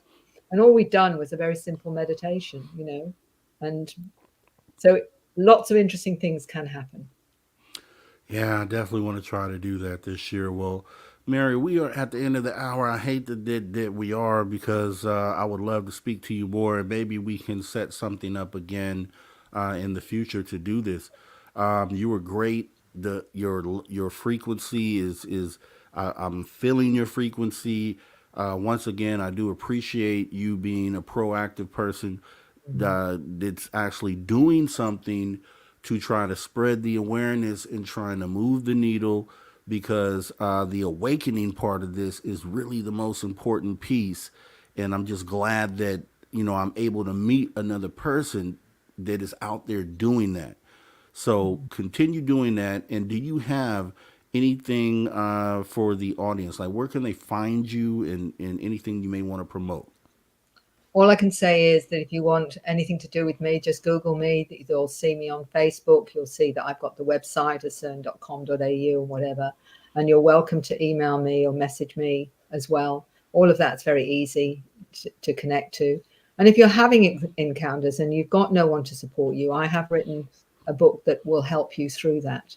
And if you've got children that are having experiences, then there's information on that as well. But I've got on my website, I've got a questionnaire. So if you want to find out whether or not it's connected to you in some way, or this is connected to you and you're not sure, the questionnaire will help you join the dots. All right, awesome. And on your website, is that where they can get the books as well? Yeah, they can order them through all the main distributors. If you're in Australia, you can get it direct from me, and I'll sign it for you as well. All right, awesome. I'm going to have to do that. I'll get one. I'm going to have to send it off to you. I definitely want to stay in touch with you, Mary, so I will definitely message you. And I would love to have you back on. You're a very important part of this conversation. And I just want to, I always feel good coming across like-minded people who have humanity, who have invested time into making sure humanity gets what it needs to ascend and be enlightened. So I really do appreciate the work you're doing. I know the audience does as well. So what I'll do is I'll send you a note sometime soon, Mary. Definitely want to thank you for coming by and giving us your time. Rob, it's a pleasure. And thank you for all your time for helping people to share this information. And it's through you that we do it. So thank you so much for all that you do as well. All right, appreciate that. We'll talk soon, Mary. You have a great rest of your day. Thank you. Take care. You too. Thanks. Bye. All right, guys. So we have Mary Rodwell in the building talking really good stuff and really trying to move the needle. These are the conversations that we have to have. You know, on our path to get to this disclosure, this confirmation, these are the conversations that we have to have. People that are moving the needle out there. You know, right now, I'm on the hosting side of this, but I want to get into getting out there and making these things happen, right? So the CE5 thing that I was talking about, I want to go through with that. I want to get that done because I want to do my part to try to help enlighten the rest of the world. And I hope that inspires a lot of you out there to do the same. We all have the same goal. We all have something to offer to this conversation. It takes all of us to have this conversation. And, I just hope these conversations that we end up having here on After Hours, we have had a lot of great ones up until this point. We will continue to do exactly that. So, yeah, man, really another great interview. And I really appreciate Mary's time tonight. So, with that being said, I really hope you enjoying the show so far. We're going to go ahead and pause for the cause again so we can go ahead and get into our hour number 3, where we will be talking to Sir Brian Bowden and getting into some stuff. Real talk all the time, always. Let's move the needles, guys, and I'll be right back. So you guys sit tight and listen to this great music. Be right back.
All right, all right.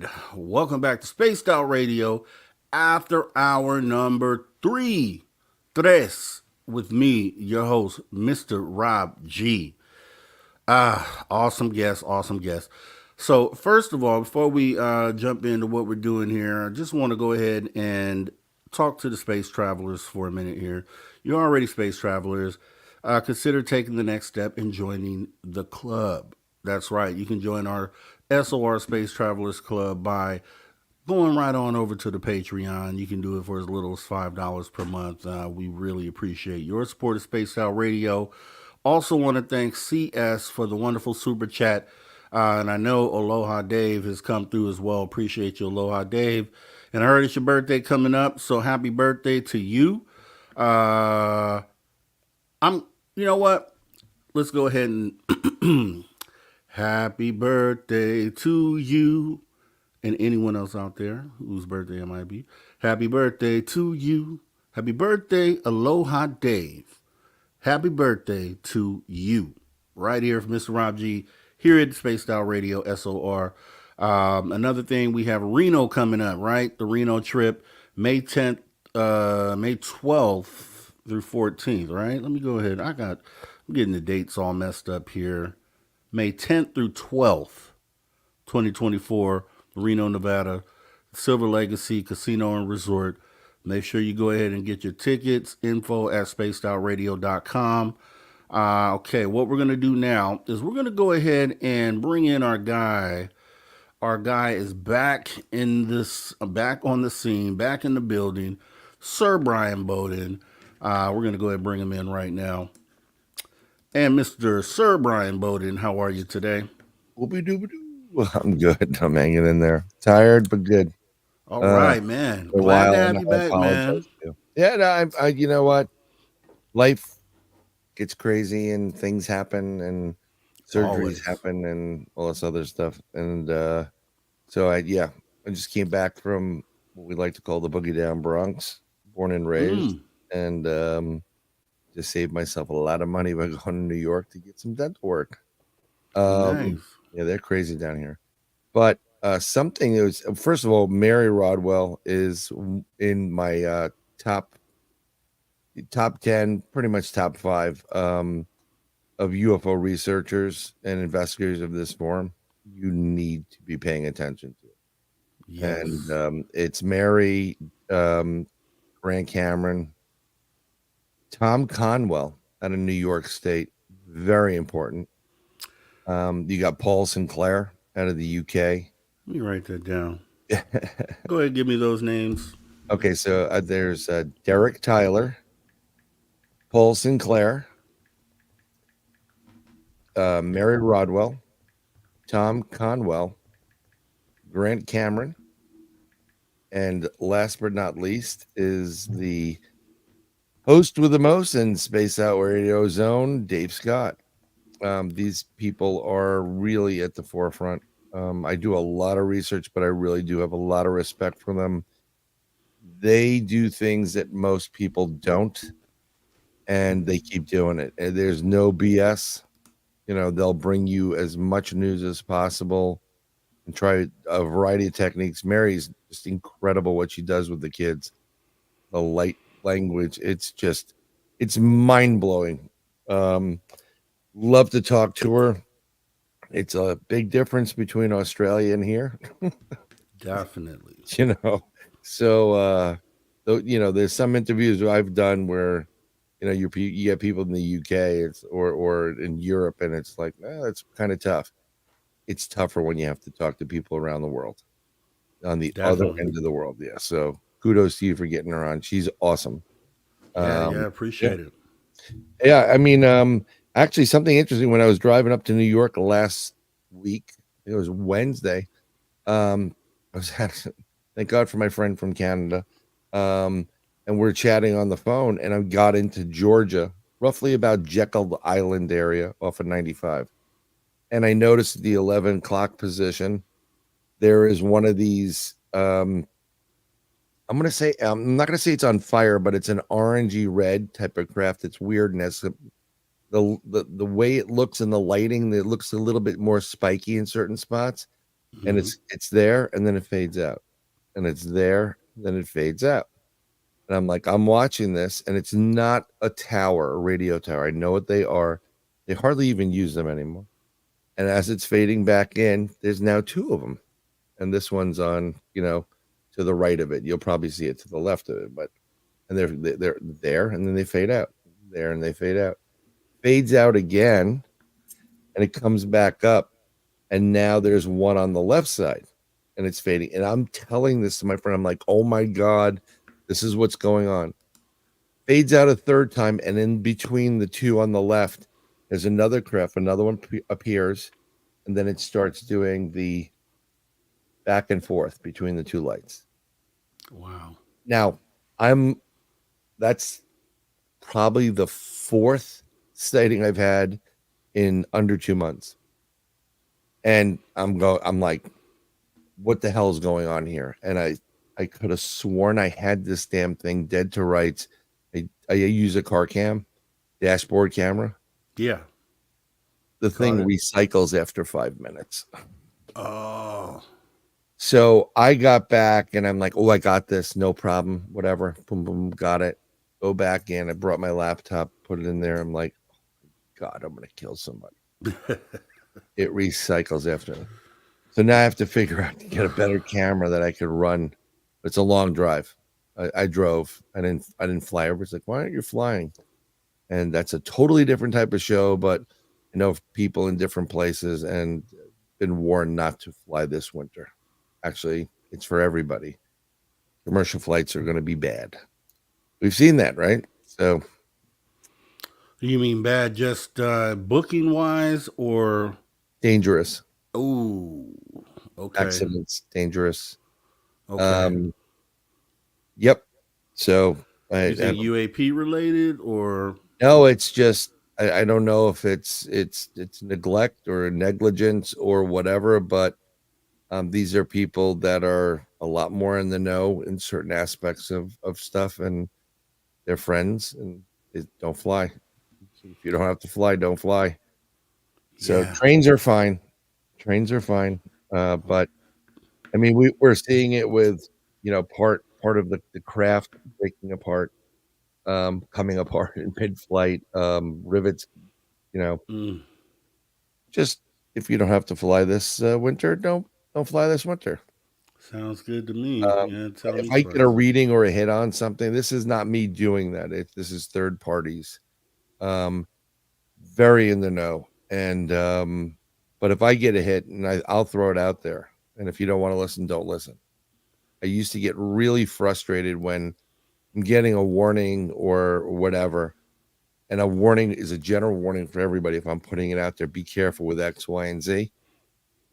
And people like there was things with Tylenol coming out where you got to go get it. It's like a supply issue, and people are like, well, I wouldn't put that stuff in my kids. I'm like, okay, I don't care. You know what? You don't want to do it. That's fine. I warned about a train accident.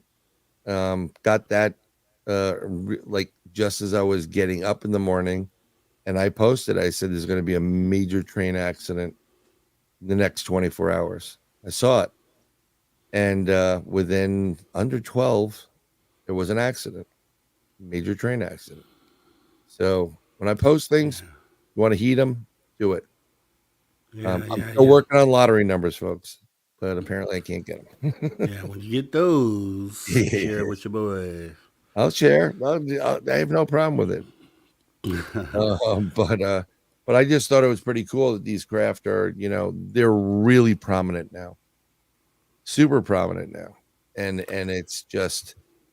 I'm trying to figure out what the heck's going on, because usually when you see throughout history, when you're looking at these UFOs, right? And I call them the constellation UFOs. You'll see them during the day.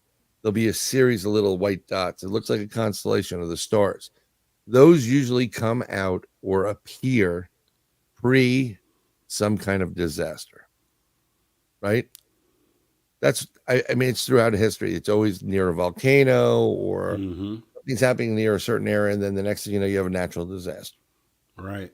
So the way the universe works is past, present, and future is fluid all the time. And when you pass from this life into the next, you see past, present, and future, but you're bound by certain, call it laws or whatever the universal, actions are. Some people, you're not supposed to mess with it. Mm-hmm. I've gotten readings from, I've actually heard this from someone who's passed. I'm like, why can't you help? We're not allowed to help. And there's a lot of people that pass on and they're bound by that. Like, we can't do anything. We're not allowed to help. And Wow. in my, like for me, the day I go and I have kids, I don't give a damn what the rule is. I like Like, that. oops, I stay up here a little bit longer. Big deal. I'm going to help. So there's a lot of weird things going on. I don't know. I wish I was there for the full hour. 2 hours, actually. There's a lot of people that missed it. So they're getting their Super Bowl party on right now. Pre-Super Yeah. Bowl, right? Yeah. And matter of fact, that's what I'll be doing tomorrow. So I've set a special show tomorrow that I've already recorded and uploaded. Yeah. Oh, that's So great. I'll be out of town. I'm in close to LA now, but I'll be up in Sacramento chilling with my mother because they are all 49er fans, man. And I'm the only one. I'm like the black sheep, so I'm the Dallas Cowboy fan out of the family. They're all 49ers. So I'm going specifically, and I'm bringing a sponge. So when they lose, I could suck up their tears and make a drink with it. I'm gonna drink their tears Unicorn tears. and watch them win. Watch them win. I'm saying all this. Watch them win. Asmoff, how did I know about the train? I get these their visions. I'm a remote viewer. I always said I'm a remote viewer, and I do a lot of remote viewing.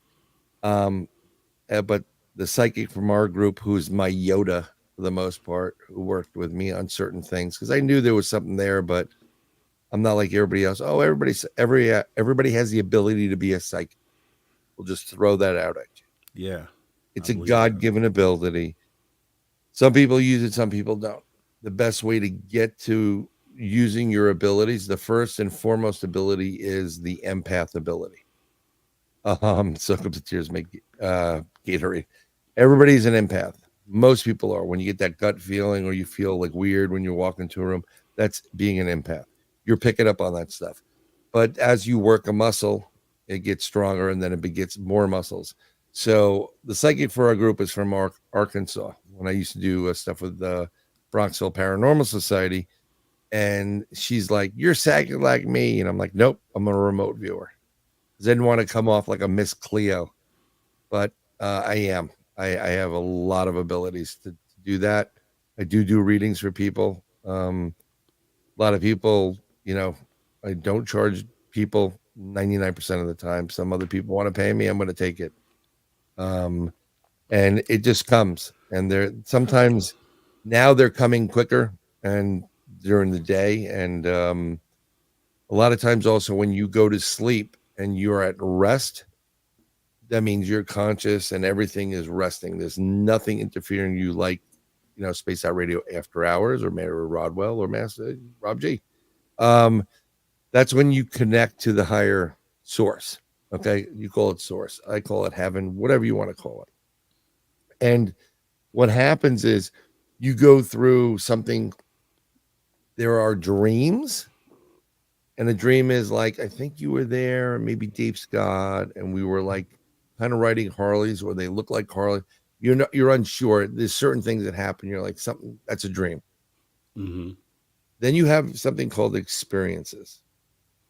And experiences are real. They are legit.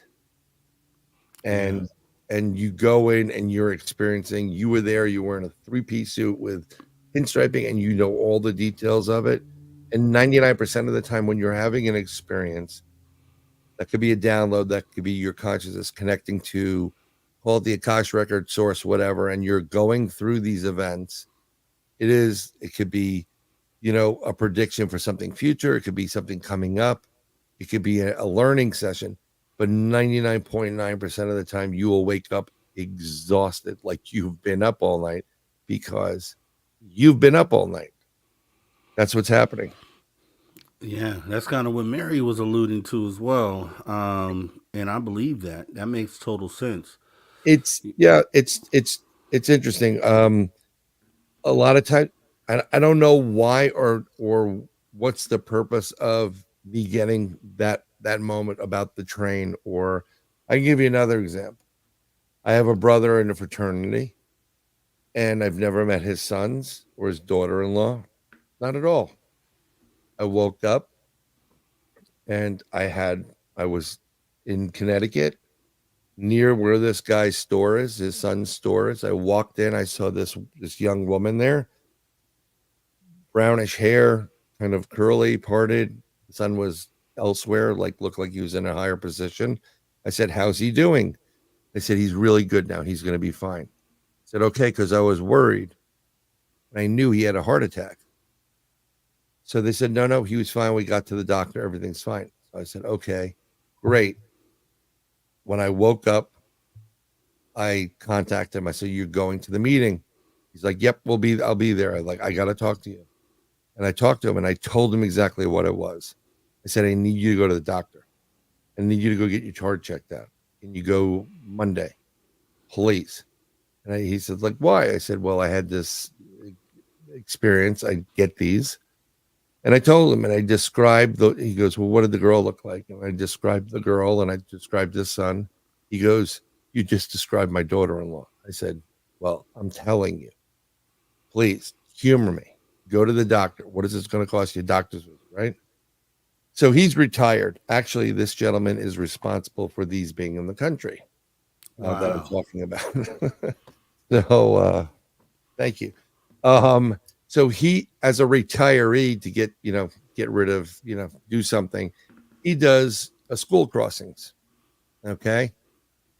He was at the school crossing. One of the cars blew the stop sign and almost had a kid. He ran, grabbed the kid, and pulled him to safety. He almost got both of them killed. He went home to his wife. He goes, "I don't feel well. Take me to the hospital," because he remembered what I said to him.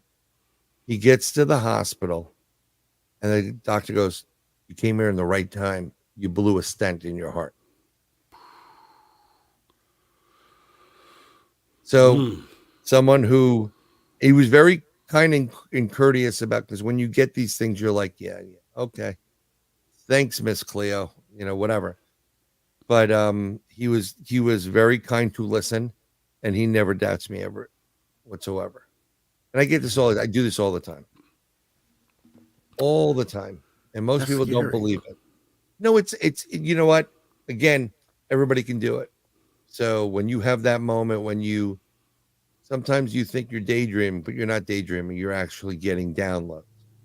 This is also part of, when you get into this UFO stuff. A lot of times people are getting these visions or they're getting these thoughts popping in and they don't know where they're coming from and they think it's psychic based or whatever. Or sometimes people think, "Oh, wow, I'm going crazy," right? And they're not going crazy. They're getting downloads or they're downloaded. There's a guy who's actually in prison now because he couldn't shut his mouth and he was starting with the government. Stan Romanek. They got him, and the way they get rid of you is they get you on pornography charges, usually child porn. And he wasn't into child porn. He was sick and tired of being abducted repeatedly. His place, ransacked by the U.S. government, and they told him, "Stop doing it. Stop talking about it. Stop what he didn't do it." Gave him the finger, and they downloaded some stuff to his computer and they arrested him. But Stan used to get these visions. He would write down these equations. He'd come up and with these engines and these systems and star systems and star charts. I mean, he basically discovered element 115 about a decade prior to the scientists discovering it, because it was given to him. And through, hypnosis, he knows that He would stand it. They would bring him into a room. There would be a screen right in front of him, and it would just start flashing stuff. It would go slow, and then it would start flashing really, really quick. Yeah. And it's a technique that the Air Force still uses. They want you to memorize something. They'll stick you in a room, and they'll start projecting things. And the faster you do it, believe it or not, if it's one at a time, you can just start speeding through stuff, and you retain it all. It just goes right in your brain, stays there, and it's as if you learned it. 15 years. I've seen that on some movies. Yeah. Yeah, it's pretty intense. But I also heard about you talking about the CE5 stuff. Yeah. That I've been researching this stuff for 40 plus years, and I don't think there's anybody that researches it that doesn't go, oh my God, there's a UFO here. Even when you can do certain things to bring them in, I'm brutally honest, it's mind blowing. Yeah. But it works. And my first major CE5 event, I don't like to call it CE5s because there's a guy named Greer that become a pain in the what. Yeah. So what do you call it? I changed it. Well, first of all, Hynek really came up with the CE protocols. So Greer is now making claims to these things. So he's not the one that did it. He doesn't. He's not the one that makes it. But what happens is, I go with an active, intelligent encounter, and it's all about intention. And your intention with everything in life is the most important thing, because that will dictate the outcome of the event. So if you go in and you're like, everybody's kung fu fighting, and you go in there and you do it, you know what the event's going to be. You have a bad attitude, that bad attitude breeds more negative type of attitude in space. And let me tell you, when you're not in a good place and someone says, dude, think positive, you just want to punch them in the face.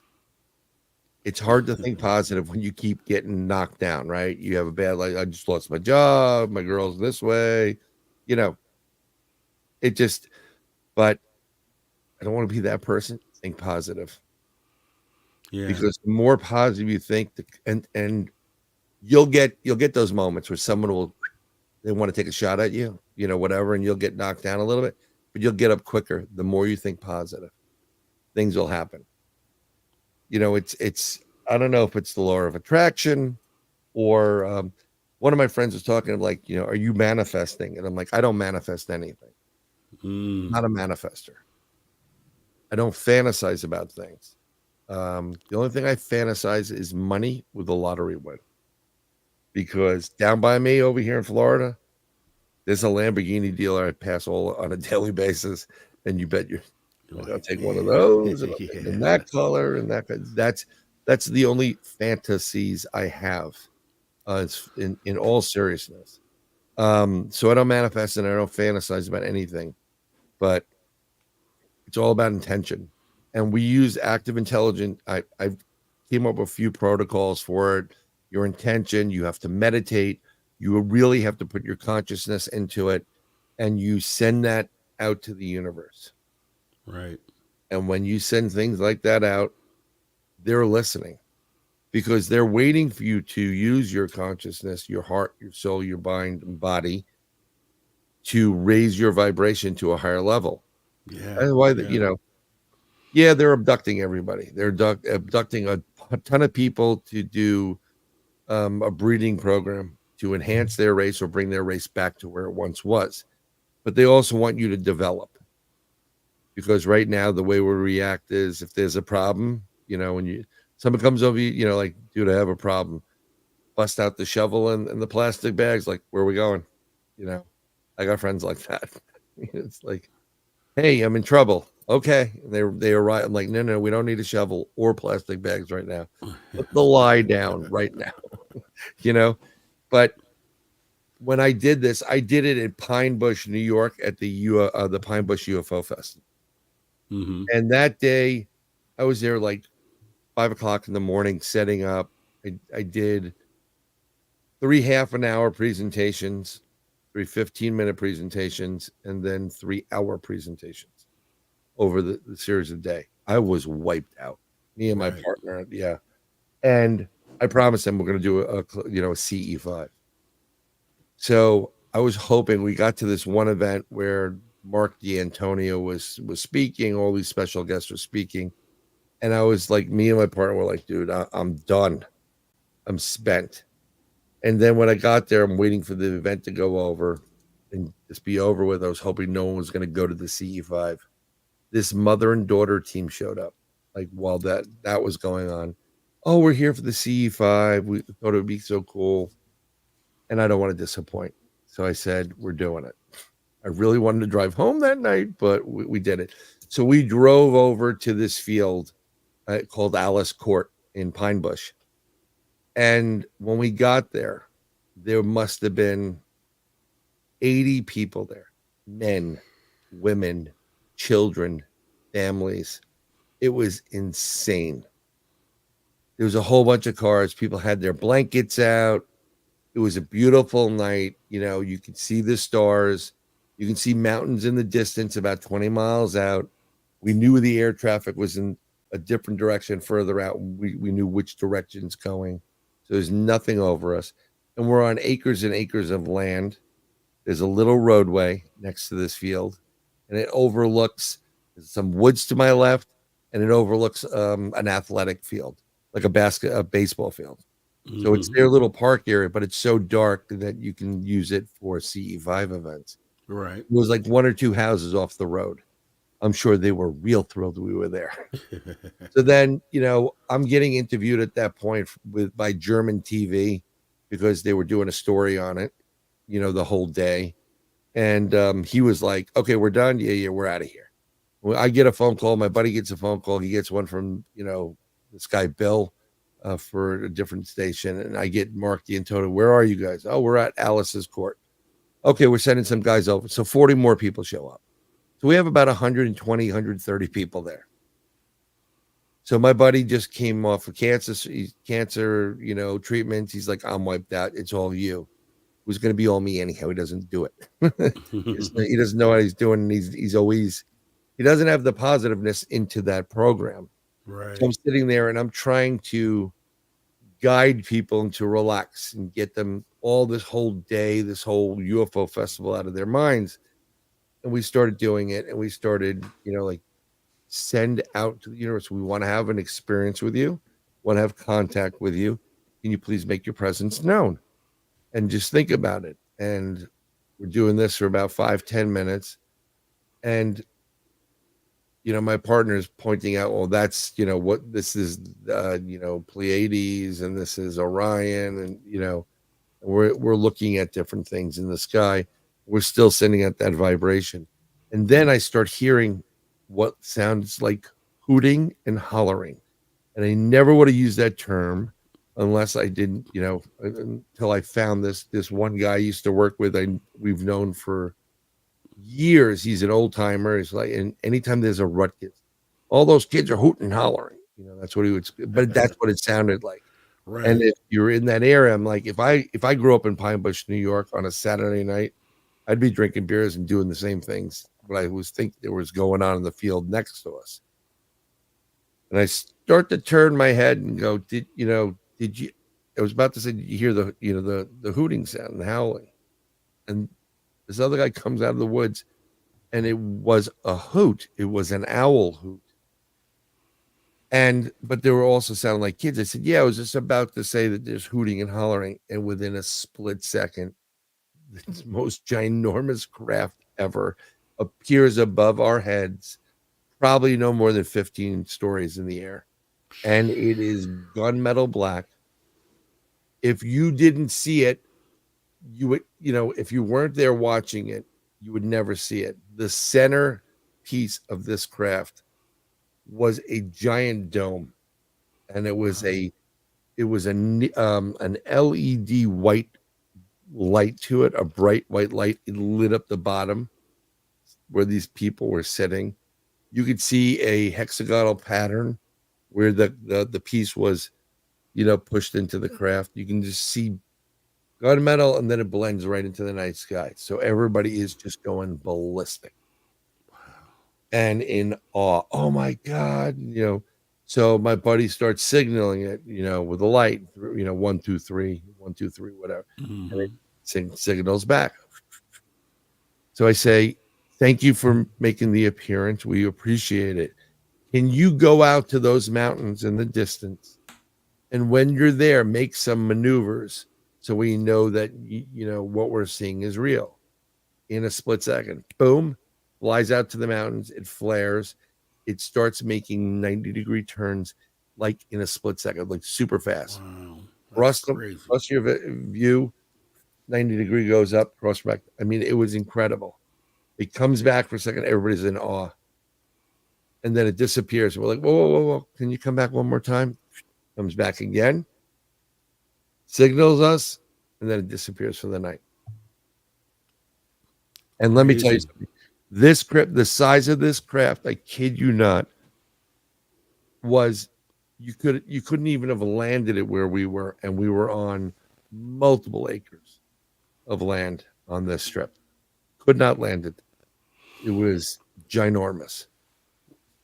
What do people say? I mean, did anyone get a picture or video, or that should hit the news, something like that? True to form, I was just being interviewed by German TV as a reporter out of New York. And had he stayed there 10 more minutes, 15, he would have had probably the best news story ever. Yeah. He would have had a craft come in. Now, I don't know, there's no videos that I know of, but I do know that the chief of police for the town was there, but he ain't talking. I've tried numerous times. I knew the town, I forgot her official title, but she was the one that gets the events, the coordinator for events and the town events, like, fireman's parade, whatever it is. And I said, I know the chief of police was there. I'd like to speak with him. Off the record, he won't speak. He saw it. He was there. Because after that was over and everybody went home, the next day my partner gets a phone call. What the hell happened up there? We are getting phone calls. They're off the charts. What did you guys do? We told her. We brought in a craft. So this then COVID happened a year later, but they still wanted to do something. So we did another event. And this time there were only 80 people there. So I do a presentation in the beginning. We had a couple other speakers come up, and it wasn't at the same area, but it was near it. It was like a pavilion near there. And I brought my daughter with me, and my daughter was taking pictures and stuff. So, she was real stoked to be there. She couldn't believe, holy crap, Dad's doing this. It was a rock star in her eyes for a few minutes. Yeah. And when we're doing it, you can see on the peripheral, there were two sets of UFOs coming up. And what started out as one dot became two, became three in one area. And then it would pulsate, orb. And then it went to four dots and became a diamond, and then went back down. And we were trying to get them to come closer. There was one woman there that was being obnoxious. They weren't coming any closer. Yeah. Because the minute you don't take it serious, your vibration was goes down here. Yeah. I mean, she was really, really obnoxious. And there were people there that wanted to kill her. I'm like, that's above my pay grade, folks. Yeah. I hear a lot of people talk about that. Like, that really matters. Like, that low it really energy. Matters. Yeah. You can't be there, come on, UFOs, and screaming and acting out like, you're on an episode of The Sopranos. No. They're not going to do it. She thinks it's funny, but everybody else that paid the money to go to this event, because the town put on this event to make whatever, everybody that paid money wanted to kill her Yeah. because we were so close and they weren't coming. You know, it's like, man, I'm good. I'll stay over here. Had she not been there, we would have had multiple crafts come in and we would have had it on film. We do have a little bits and pieces of film of these craft and they are moving and pulsating. But it's not like the one I did a year earlier. That one was huge. And this is how it happens. You go out to the woods, you go on an expedition, right? You can go ghost hunting or cryptid hunting, or which I'm doing in a couple of weeks. I'm doing a Bigfoot expedition in Florida, Class A site, multiple Class A sightings. So hopefully I'll be back with some more goodies with you. But when you go there, 9 out of 10 times you're not going to get anything. You're not. Mm-hmm. It's not like they do on the TV. You're not going to get crap. But that one time you do get it, it's amazing. But sometimes, you know, when you've been out there the whole time, you have 9 hours worth of, you know, audio per camera and you got to go through it. You know, sometimes it's like, oh, nothing's happening. One time you don't turn your damn camera on is when it all happens. That's, you know, that's what it is. Let's see, Melinda Leslie. So at the Reno event, she's doing the UFO Skywatch. I know me and you talked about hopefully the potential of you being there. Yep. And then we have Travis Mustus, Assault Rifle Omen, who's in the audience, I think, tonight, or Sunday guy. He's trying to be there, and you guys both specialize in that. And then I spoke, obviously, a few weeks ago to Deb Shakti, and she said she's going to be there.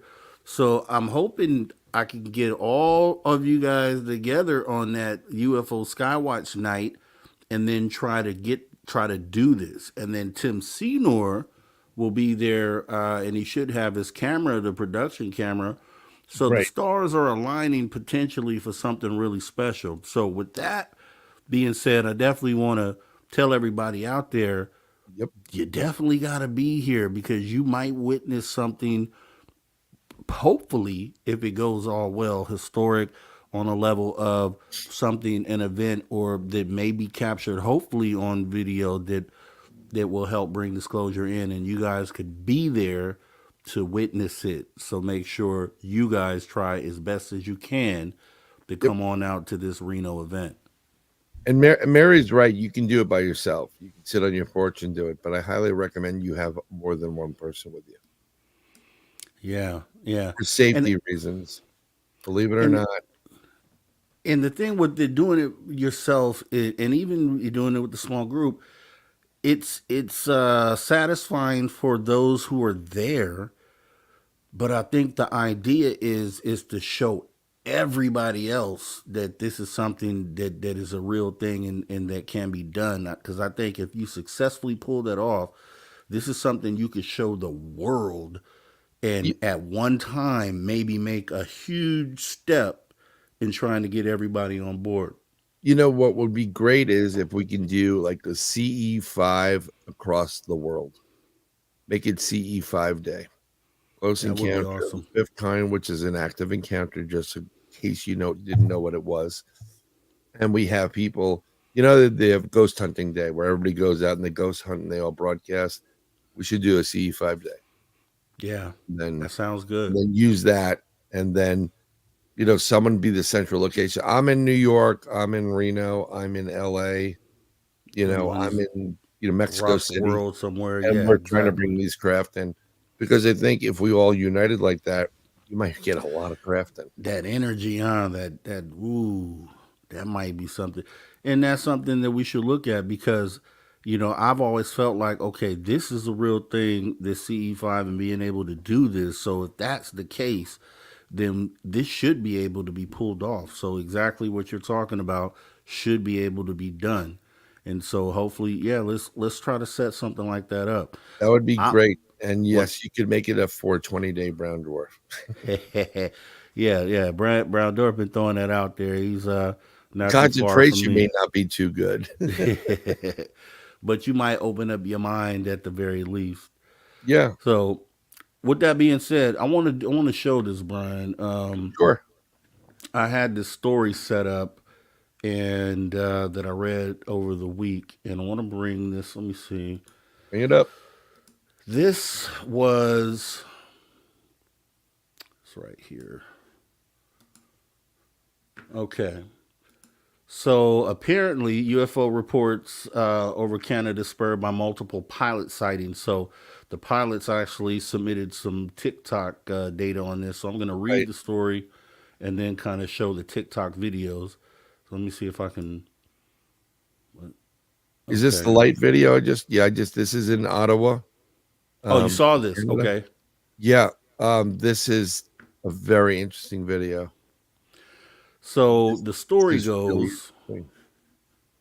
If I can get this to get out of full screen. See. Okay, Did you there we see go. the video? Yes, it's attached to here. Okay. So it says if you happen to be watching True Detective Night Country, then you'll know that when it gets dark and cold up north, people start seeing things that seem supernatural. Starting on January 19th, the Winnipeg, Canada region was inundated with UFO sightings, specifically from pilots flying into the early hours of the morning who reported seeing lights in the sky. In one night, three different pilots reported seeing lights flying erratically in triangle formations. Air traffic control confirmed that there were no unidentified aircraft in the area, at least not that they were aware of.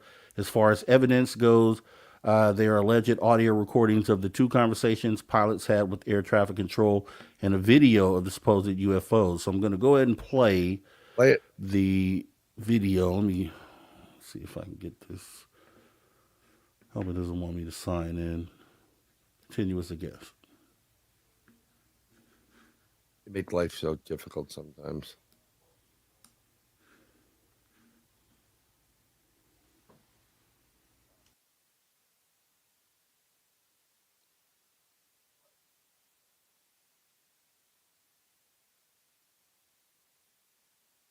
Did it stop? Hold on. Nope. And it hasn't. Winnipeg Center for Flare 600. Go ahead. Just curious, when it comes to those lights that you had multiple aircraft reporting, what reports do you guys have to file for that? Usually we just tell the shift manager and then they follow up with whatever reporting they do. Okay, so you're not reporting a UFO then? Report exactly what the pilot said to the shift manager and then they'll file it as they do. Roger. Okay, thanks. Definitely not satellite. UPS 104, I just got here for the morning, so I'm just finding out about all the reports, but I guess they've been all the way across the prairies this morning or overnight. Okay, yeah, it's like unlike anything I've ever seen in like the 15 years of night flying that I've done. Okay, thanks very much. Wow. If you'd like, I could share this to you right now. Yeah, what do you got? Open with. Hold on. Let me open with QuickTime. Let's see if we can get this. Okay. So this is the video. Let me just get to it. This is what they're talking about. This is Ontario, in near Ottawa. And I'm going to share it to you right now. Tell me when it's up. And let's see if watch the lighting in this thing. Let me try to do this. The fuck is that? Oh, sorry, Dave. You see the lights? It's cutting across. yeah. The sky. I'm not the only one seeing this, I hope. Yeah. That's not a laser. And then it bursts at the end. It's movement. There's movement there. That's crazy. Yep.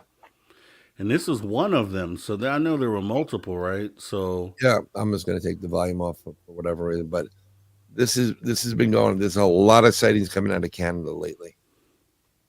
So I don't know if it's Spaced Out Radio's influence. Definitely. It'd be great if they started saying, like signed in the sky. Thanks, Dave. But yeah, It's pretty interesting. And let me see. So I know I saw that one. I know that one was part of it. Let me see if I could find. There was another one. Now the problem, I saw John over there talking about sonic booms. We are having a lot of military craft all over the place for multiple reasons that are current in news right now that we're going to not go into that. But this was a lot different than that. Looks like it was something moving from point A to point B, almost like I couldn't even tell you. I'm going to show this one. This one was I didn't get a chance to see this one, so we'll be looking at this one for the first time here right Sure. now. But let me get down. I think it's the third video down. Yes, it's this one. Apparently, this was taken. I think this is. Yeah, I posted something similar to this. Some of these are amazing. There's a lot of this stuff taking place. There are videos right now of 3 suns on the horizon. It looks like 3 suns. An airline pilot took these photos while flight from the flight deck over Lake Winnipeg, which is in northern Manitoba, Canada. It wasn't on the TCAS or ATC, had no primary target, IIRC. Anyone know what that is? I mean, it ain't Santa Claus.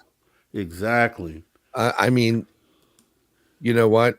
I've having sighting on the 10th, sighting on the 29th, sighting just recently. I mean, and there are more. There's other crap I've seen too. It's a standard. I think those are the ones that may have caused a missing time for me in 2 instances. Changes red, orange, green, blue, yellow, purple burst. Does it all the time. And it's not a star. It's not a nebula. It's not a constellation. It's not, galaxy.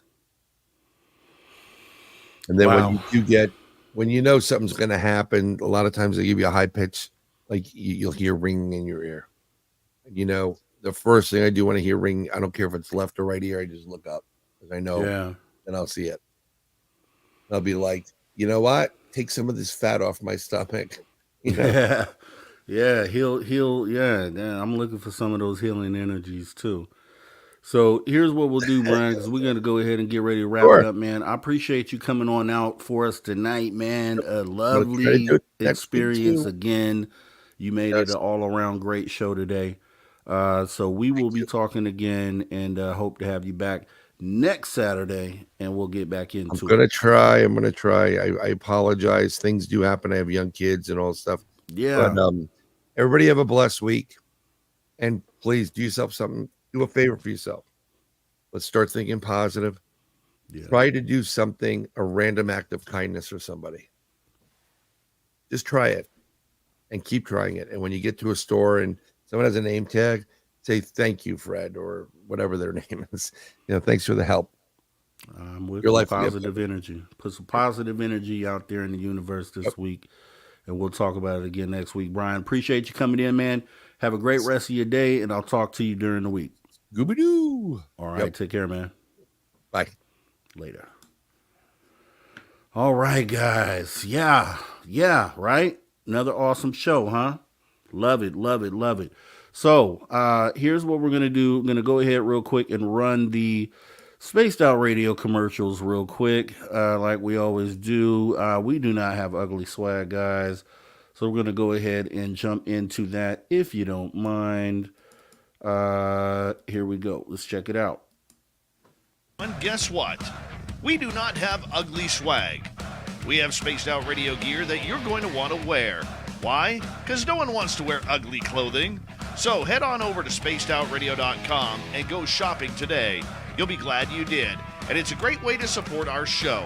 Once you get your gear, send us a picture of you rocking out in your SOR swag. spacedoutradio.com. Shop there today and make yourself look good. You love your woo. It's time to make a commitment to the 3rd annual SOR Fan Party. This time, we're heading to Reno, Nevada and the Silver Legacy Casino and Resort, May 10th through 12th, 2024. Tickets are $60 or $100 for VIP. With that, you get a free radio show, you get to hang out with celebrity guests from Spaced Out Radio, including our team, who are coming to hang out with you.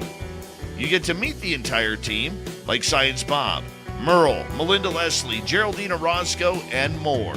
It's a weekend packed with adventure, and we want you there. After all, we're doing this for you. Find out more and get your tickets at info@spacedoutradio.com and book your hotels today at the Silver Legacy Casino and Resort in Reno, Nevada. Come join us for the SOR Fan Party, May 10th through 12th, 2024.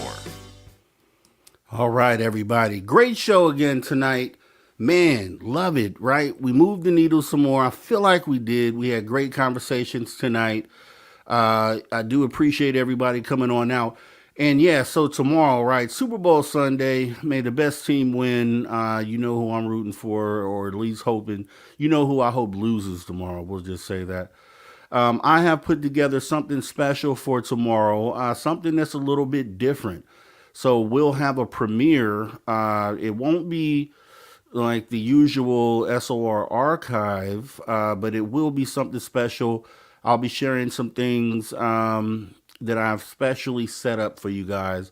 We'll be able to jump into what it is that we do. If you didn't know, I have a channel called The Social Dig, and we have really deep conversations over there. A lot of our viewers here have come over there, and they've done, we have a call-in show sometimes, and a lot of you have called in and talked about your experiences. Some of you have come on stage and talked about your experiences. Some have even come on camera and talked about their experiences. So a lot of cool stuff goes on over there. We're going to dip into some of that, but the show title tomorrow will be Aliens and UFOs, Why Are They Here? You'll get to see how we kind of do it, what the format is, and it'll be a fun experience. It'll be different than what we normally do here. So make sure you guys tune in. The live chat will be open for that show. So definitely come and hang out with your fellow chatters. I think it'll be an awesome experience. And like I said, just something different. And hopefully I made some predictions in that video that you'll see. So hopefully I end up being right on that. You know, like I said, I'm going to be with a bunch of 49er fans. So I'm really hoping that I can drink the tears of my family members, 49er fans, in the event that they lose. But either way it goes, the best team, may the best team win. I hope you guys have a great time. If you go into any of these Super Bowl parties, be careful out there, be safe. And just make sure you're here 8 p.m. Pacific time tomorrow. It will be going down here at After Hours, so don't count that out. And once again, I think you guys will have a great experience. So I guess time will tell. We shall see. And with that being said, I want to go ahead and thank our super chatters for the night. We had Aloha Dave times 3, and I do appreciate you. Your support of Space Out Radio, Aloha Dave, and once again, happy birthday. And CS, we do appreciate you, CS. So with that being said, to all the space travelers, consider taking the next step and joining the club. That's right, you can join the SOR Space Travelers Club for as little as $5 per month by joining our Patreon. You can go right on over there and please support Spaced Out Radio. You know, we come and we try to bring it for you all the time, and we're going to continue to do it. We're going to continue to raise the bar for sure. As you see, we've been doing that, and we will continue to do so. So with that being said, we do appreciate your support to all our viewers and listeners across the globe, right? Across the globe. Thanks for tuning your frequency to Spaced Out Radio, where we do what we do best. And what is that, you ask? We own the night. Have a good rest of your day. Make sure you guys are here tomorrow and check it out and let me know what you think. And, you know, Dave Scott obviously is back here Monday through Friday. And then I will see you back live next weekend. You guys have a great rest of your night. Take care.